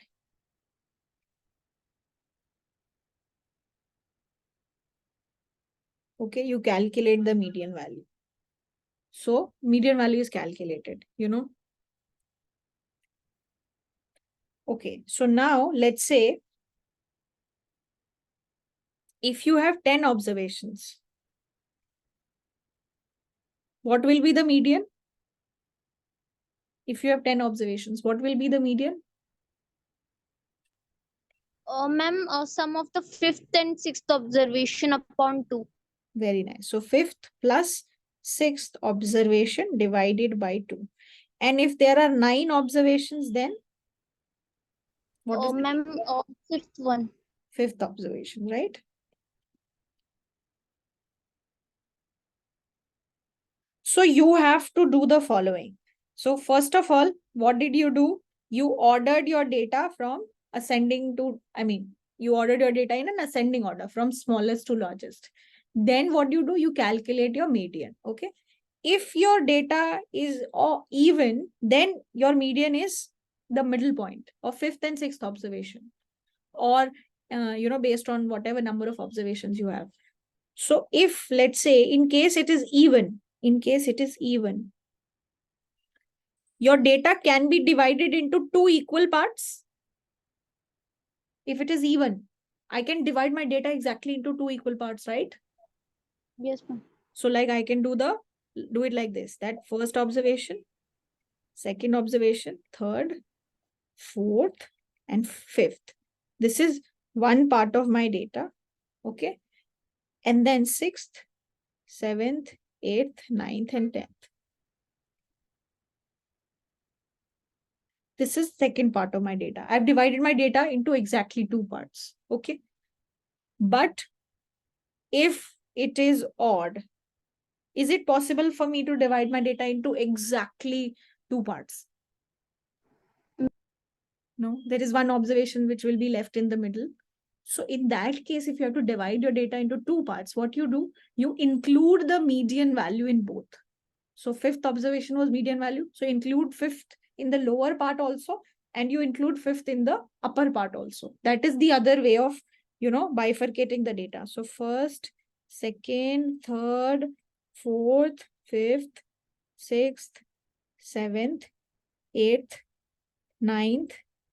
These are the values. So what you do is, lower division is like this from fifth to first, and the upper division is like this, that it's from fifth to ninth.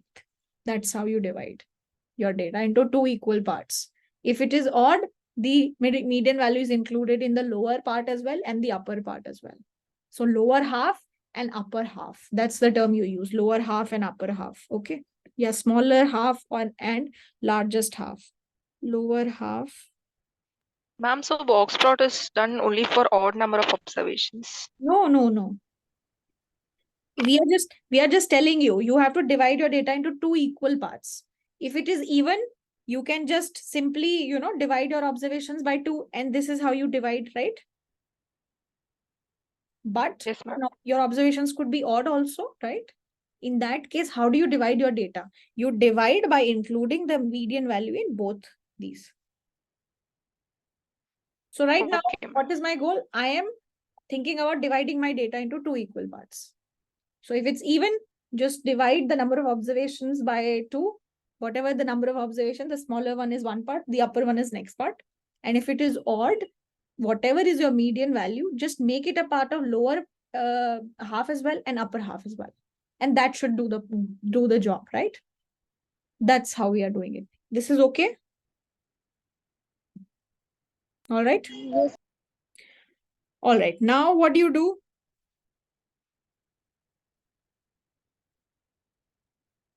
whatever is the median of the lower half,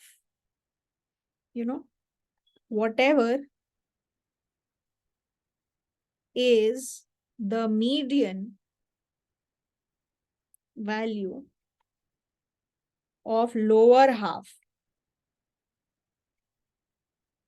we call it the lower fourth. Lower fourth. We call it lower fourth. So basically this term fourth means 25% kind of. So this is the lowest 25% data. So you have to find what? The median value of lower half. So lower half is this in this case and lower half is this in this case.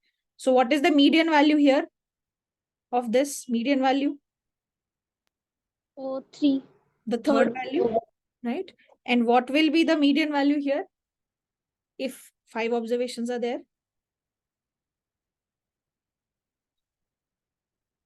Which observation?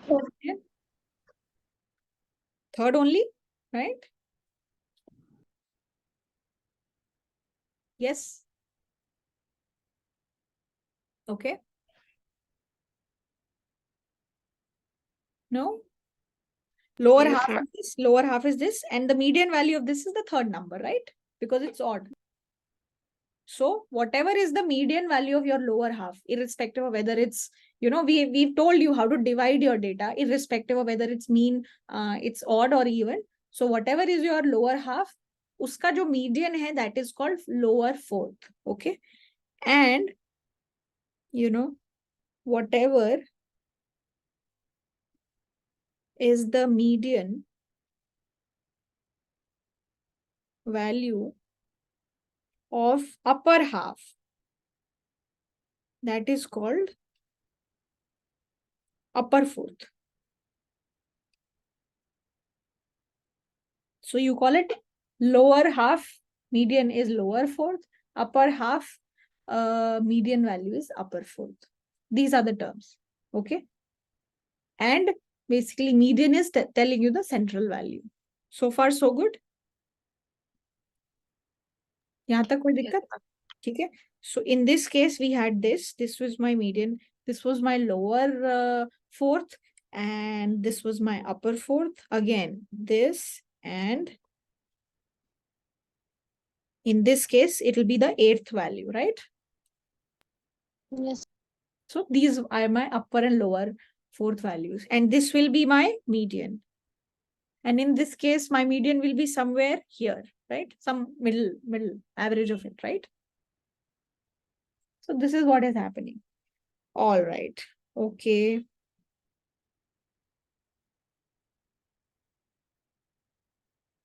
All right. So now there is one measure of spread that we are going to define. Range. Okay. Initially, we studied range. What is range? You just do the largest value minus the smallest value, right? But there is a problem, one more problem with range, that it very much depends on your lowest and largest value, right? So if there is any outlier in your data, your range will be affected too much, right? So like if your data is exactly the same here, but only one value was this, and if your data is exactly the same like this, the range here will be this much, this distance, and range here will be this much, right? So only because of presence of a single point, it affected my entire range. Yes or no? Yes. So I just want to tell you one measure of finding spread which is resistant to outliers, which is called fourth spread. So we started with fourth spread, no? So first we defined first we define lower fourth and then upper fourth. And what is fourth spread? It's a measure of spread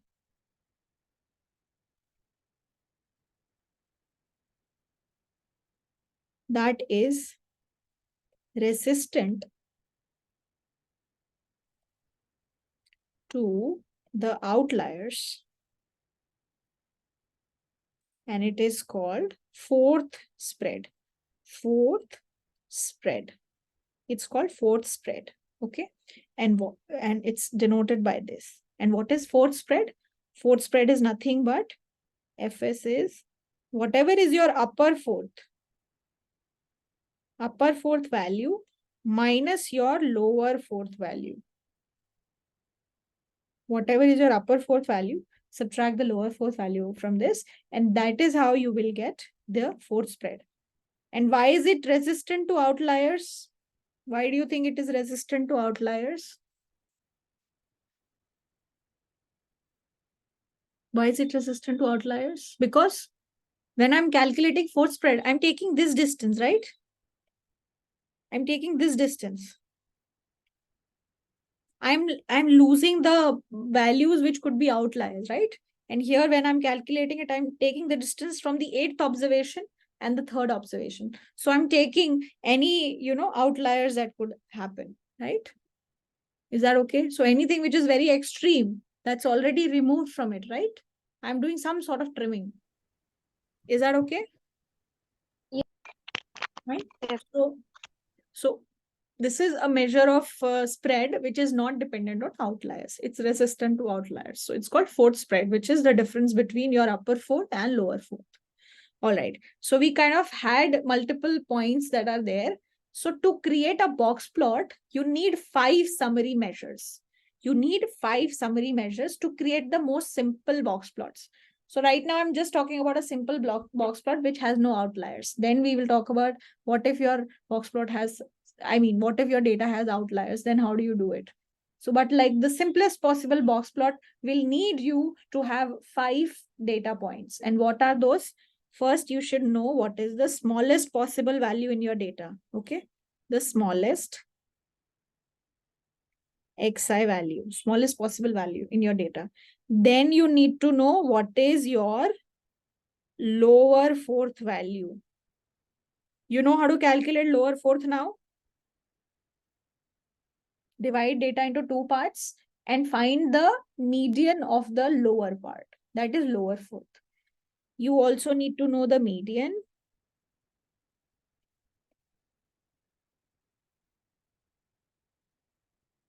And you will also need to know the upper fourth. Okay, and you will also need to know the largest xi value.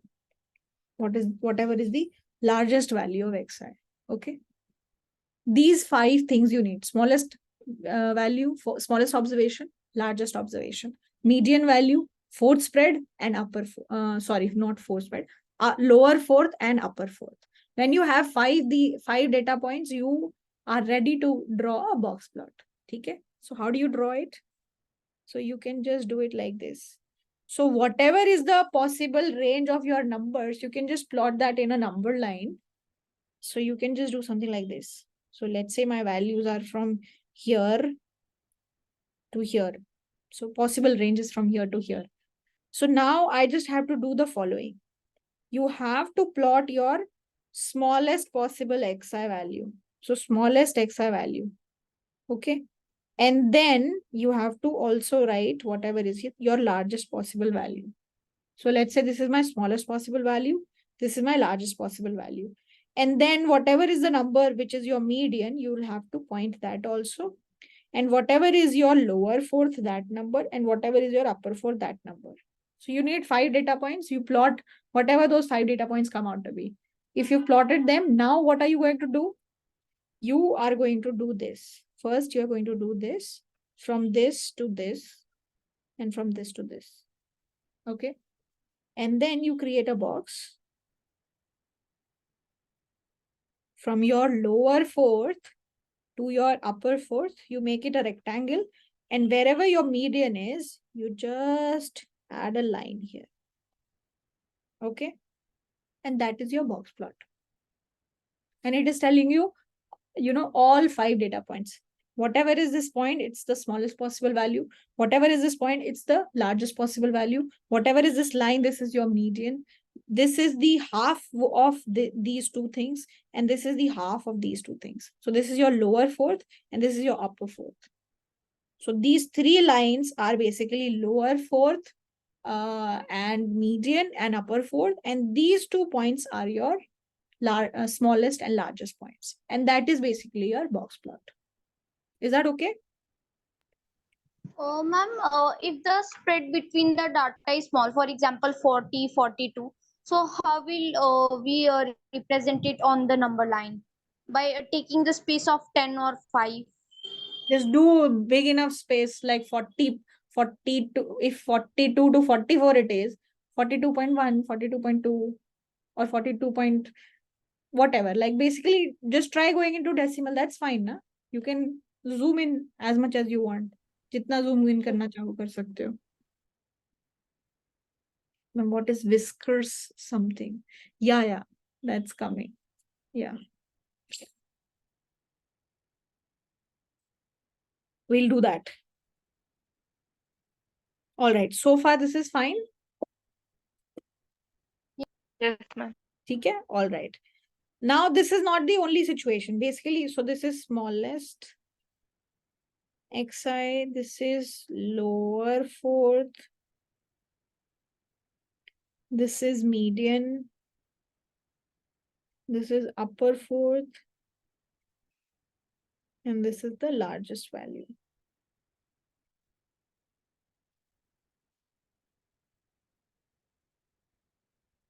All right. So this is how you make a box plot. But you know, multiple times you can be in a situation wherein there are outliers in your data. Okay. So what do you do in that? So first of all, I will have to define if some data point is outlier or not, right? So what do you do with outliers? So box plot with outliers.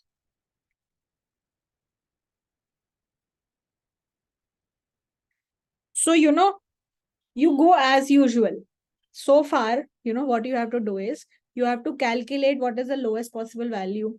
You have to find basically median, find median, divide the data into two equal parts, find the lower half and upper half, and then find the, basically lower spread, actually lower fourth and upper fourth आपको निकालना है, ठीक है?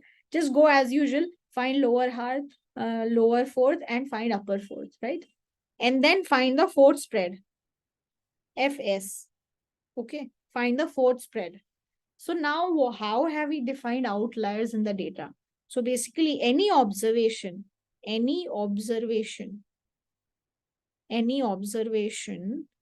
which is farther than 1.5 times Fs from the closest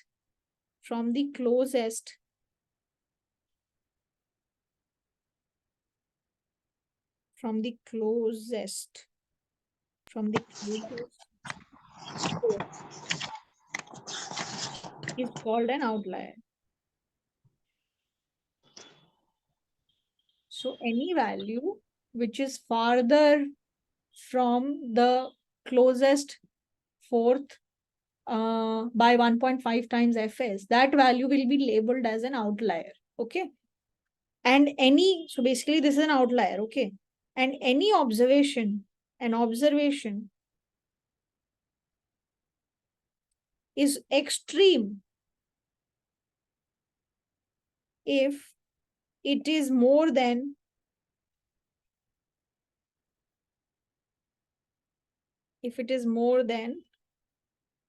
3 times Fs from the nearest fourth. And it is called mild otherwise. So basically, if you find an observation, if you find any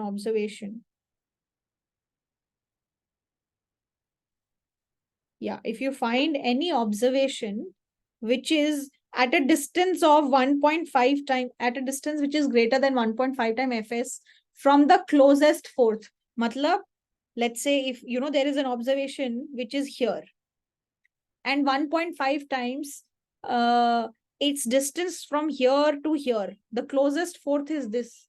The closest fourth to this is this. If there was a point here, the closest fourth is this. So if this distance is greater than 1.5 times Fs, then this point will be labeled as an outlier. Okay, if this is greater than 1.5 times Fs. If this distance would have been greater than 3 times Fs, this would have been called an extreme outlier.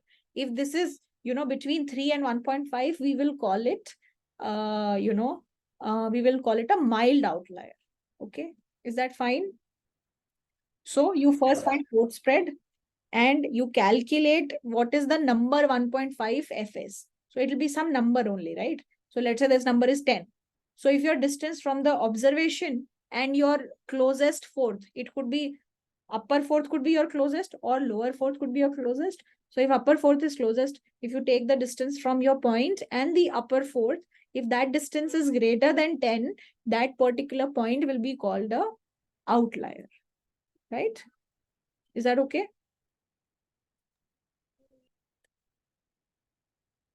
So you have a value Fs, you calculate what is 1.5 Fs and you calculate what is 3 Fs. And then you find the distance between the point which you think is outlier and the closest fourth, whichever lower fourth or upper fourth, whichever is closest. You take that distance. If this distance is great, if this distance is greater than 3s, it's a extreme outlier. If it is between these two, it's a mild outlier. If this distance is less than 1.5 times Fn, it's not an outlier. These are the three basic categorizations that are there, right? Is that okay? Yes. Yes, ma'am. Fine. So now basically, again, how will you do everything?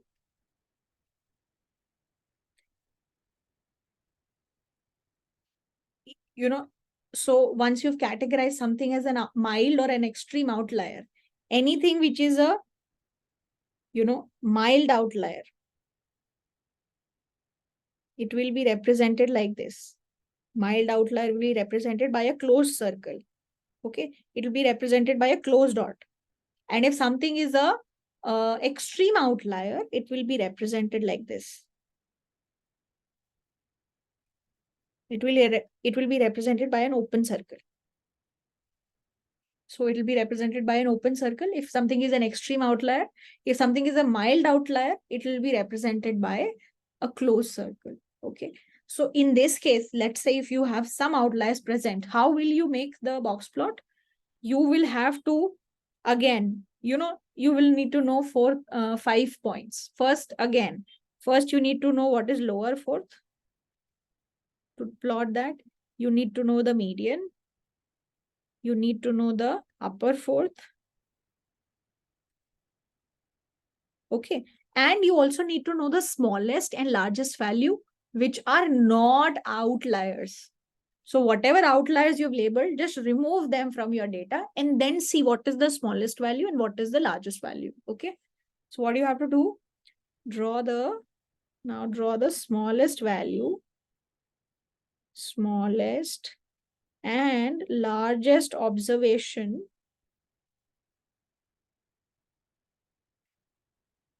that are not outliers.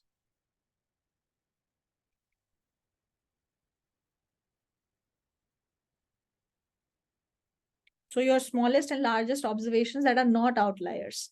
So whatever outliers you've labeled using this particular categorization, whether it's mild or extreme, remove those values, and whatever is left out of those observations, see which is the smallest one and see which is the largest one. And then use that as the smallest one and the largest one. So let me show you an example of such a box plot, which looks something like this. So basically it looks something like this.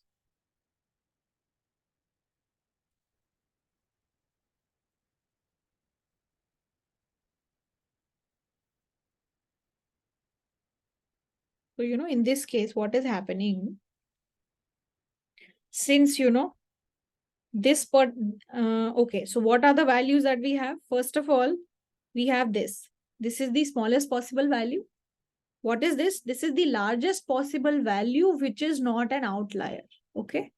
And then this is the median value. This is the lower fourth and this is the upper fourth. And then you see these values, these dots, these are mild outliers. Why? Because they were at a distance of 1.5. They were greater than 1.5 Fs, but less than 3 Fs. So these were mild outliers. And all these points, they were at a distance of greater than Fs 3 times from the closest fourth, which is this. So their distance from this point was greater than 3 times fs, and hence they are extreme outliers. So they are, open dots, open circles. So whenever you are in the situation where there are outliers present, you will present outliers in your data. So outlier ko represent karna hai. You have to represent the outlier in the diagram and then use those 5 key points: smallest value, which is not an outlier; largest value, which is not an outlier; then lower fourth; then median; then upper fourth. That's how you will do the entire thing. Ma'am, what if there was no outlier? Okay, ma'am, what if there are no outliers? And how do we tell if it's an outlier or not? Yes, exactly. So if something is an outlier or not, we use this. So we find fourth spread. Okay. Whatever observations you have. Okay, let me take an example only. No, let's take an example and that will actually clarify a lot of things. Let's see. Let me bring up an example. That'll be better. So like, let me grab something. Wait.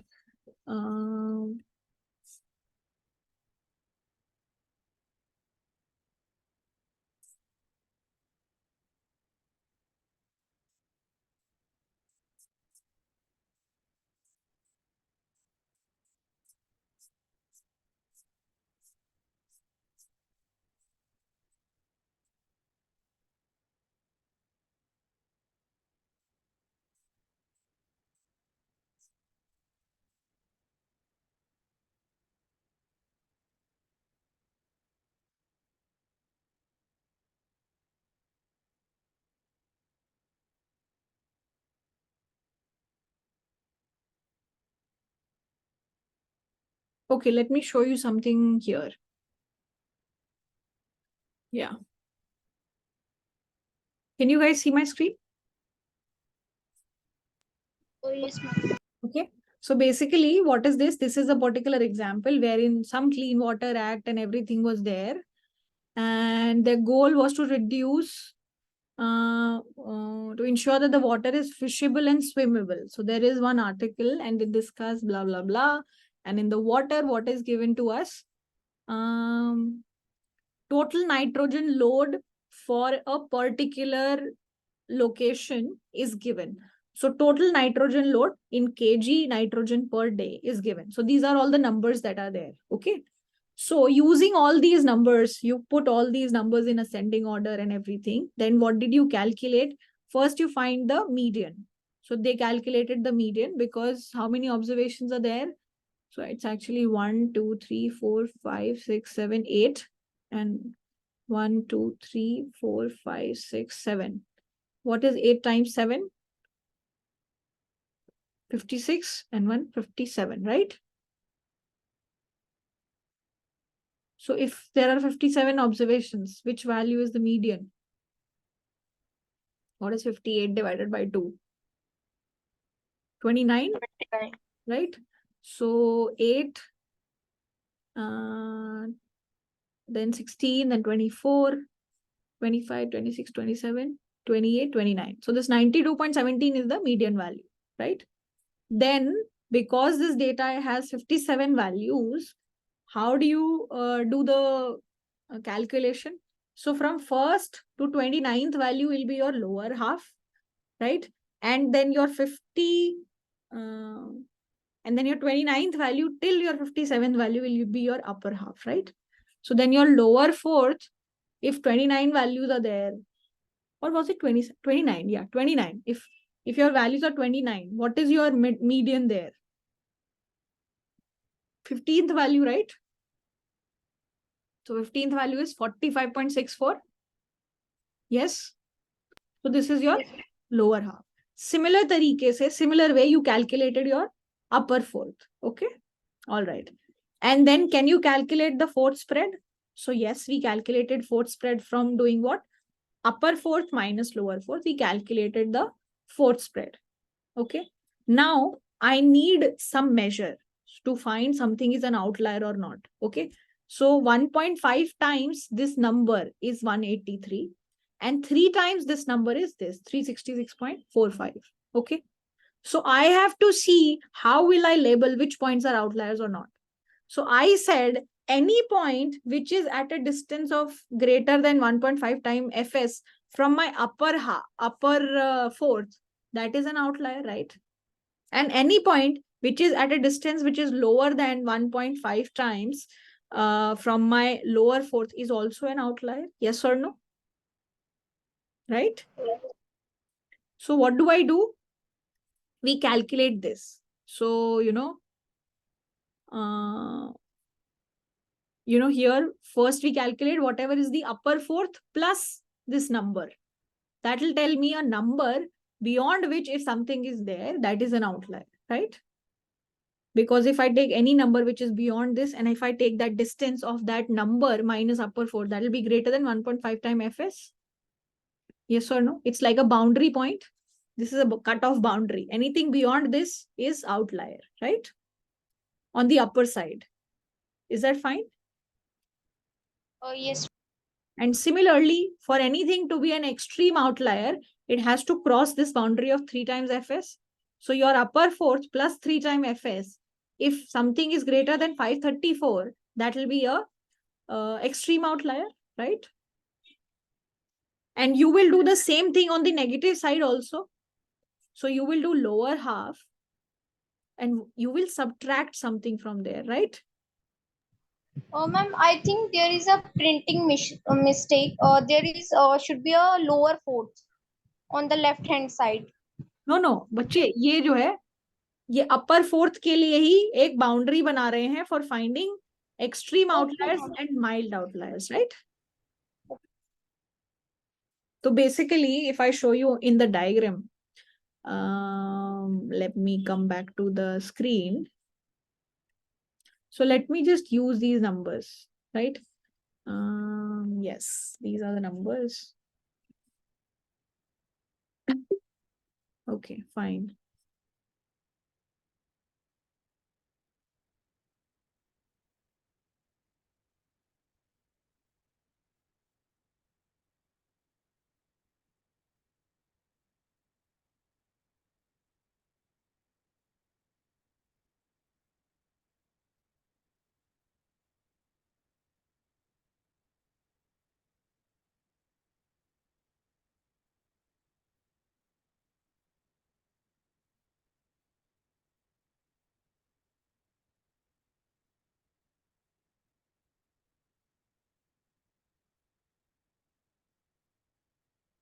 All right. So basically, these are the numbers that I have, right?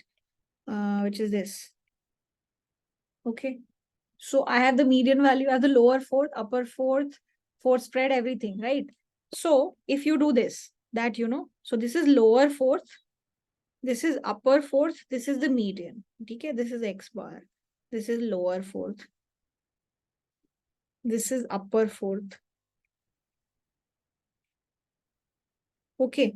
And when I take this distance from upper fourth and lower fourth, I get fourth spread. And I have calculated what is 1.5 times fs and what is 3 times fs. Okay. All right. So in this upper fourth value, if I add 1.5 times fs, I will get a number, right? Yes. And if I add 3 times fs in this upper fourth, I will get again a number here, right? And similarly, if I do what? If I subtract, if I remove a number, so whatever is my lower fourth, if I subtract, if I go down here, 1.5 times fs, so I will get this number. And again, if I subtract 3 times fs here, I will again get a number here, right? Yes. So what is this point? Upper fourth plus 1.5 times fs. What is this point? Upper fourth plus 3 times fs, right? What is this number? Lower fourth minus 1.5 times fs. And what is this number? This point is lower fourth minus 3 times fs. And now you see, if there is any point which comes out in this region, Will that be an outlier or not? If anything comes here, is that an outlier? Because what is the condition for outlier? Because what is the condition? That if you take its distance from the closest fourth, the distance is greater than 1.5 times Fs. And actually the distance is greater, right? But it's a mild outlier, right? So anything which is in this region will be represented like this. Okay, like this, like this. And anything which crosses this boundary will become like this. Anything which is here will be represented like this. And then anything which goes beyond will be like this. And then how do you make your, how do you make your diagram? So you will pick the smallest and the maximum value, which are not outlier. So any values here will not be picked up. Any values here will not be picked up. This is your, and this is your lower fourth. This is your median. This is your upper fourth. You'll make a rectangle like this. Okay. Nobody is going to, basically this is not needed, right? So this was not needed. This I just calculated to show you the distances. So you remove these, and then, let's say this is the smallest value, which is not an outlier. Let's say this is the biggest value, which is not an outlier. And then, you just go till this point like this. So these are the values, different that are there like this. This is a box plot, and these will be the outliers. These will be the outliers. This is how you'll make. Ma'am, the exact point after upper fourth plus 3fs, the exact number, that will be the mild outlier or extreme outlier. तो वो बिल्कुल जो exact border हो जाता है, actually जो हमारी definition है वो यही बोलती है कि which is greater more than 3fs. Okay, so I think it should be called mild outlier, because any observation is extreme if it is more than 3fs. If it's exactly 3fs, it will be mild only. Okay. So if it's exact 3, it'll be mild only. But usually utne border cases nahi aayenge, theek hai? So now you know how to categorize it. So just find what is this point. So basically, what is the number? What is this number? What is this number? What is this number? And what is this number? And anything which is towards the left will be your outlier on the lower side, and which is beyond these points will be the outlier on the upper side. Is that fine?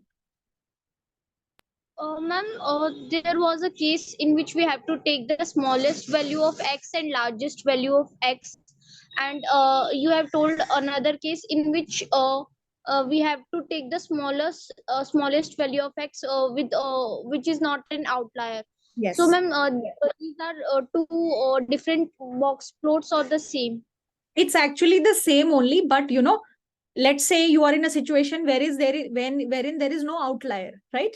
Suppose if there is no outlier, then whatever is the smallest value excluding the outlier is exactly the smallest value of the entire data. Yes. जब कोई outlier ही नहीं है, तो जो data की smallest value होगी वही smallest value होगी जो आउटलायर हटाने के बाद होगी, क्योंकि कोई आउटलायर तो है ही नहीं, राइट? ओके. सो जो ऊपर एग्जाम्पल मैंने जनरल आपको बताया था वो क्या था? That was a specific case जहां पे कोई आउटलायर नहीं है. बट ये जो तरीका बताया ये जनरल तरीका है जिसमें वो तरीका ऑलरेडी इनकॉर्पोरेटेड है, क्योंकि जब आउटलायर होगा ही नहीं तो कोई टेंशन नहीं. होगा कि कैसे हटाकर करना है कि no, like this is the general method that you follow, this one that we've learned right now. You will calculate all these points, okay, like all these boundary points, and you will see if you are getting something like this or not. If you're not getting, then just go usual, smallest maximum. If there are outliers, remove them and then find smallest and largest value. But this is the general method of finding box plot, and this is the accurate one. In this particular example, while we were talking about all of this, we kind of assumed that there is no outlier, but aisa to hoga nahi na. We can't assume that there is no outlier, right? But imagine करो मैं पहले ही आपको ये सब समझा देती तो आपको नहीं समझ में आता ना एकदम इतना सारा चीज, right? yes, that was a stepping stone to the actual thing. Okay, और मैम मोस्टली सेकंड वाले मेथड से करना है. second wala method is the method that was that is a special case of this method only. Okay, So the first one that we did is a special case of this. Okay, don't worry. एक दो example और कर लेंगे हम लोग next class में. So guys, conceptually, so box plot को लेके एक दो चीजें मुझे और बतानी है. I have to tell you few more things. We'll do that in the next class, which will be on Thursday. And apart from that, yeah, we'll do more problems and then we'll start probability in the next lecture. All right. So that is one thing. Uske alawa, you've told me from 6 to 10 you have holidays. So we will kind of try to keep some classes during the day, but I'll ask you before keeping any class. So tomorrow is anyways not possible because of some reasons. But Thursday we have a class, definitely. And tomorrow anyways we have a class, maths class. So we'll try to keep something on Friday during the day. Okay. During the day, we'll try something. All right. Okay, guys. There are chapter notes for this particular chapter uploaded on the website. And there are some questions at the back as well of those. So try to attempt them. Conceptually, we are clear with most of the concept. One or two might be left. So we'll cover that up and then we will start probability. Okay. All right. Okay, guys. Thank you so much. And yeah, okay. Take care. Bye-bye. Thank you, ma'am. Thank you. Bye-bye.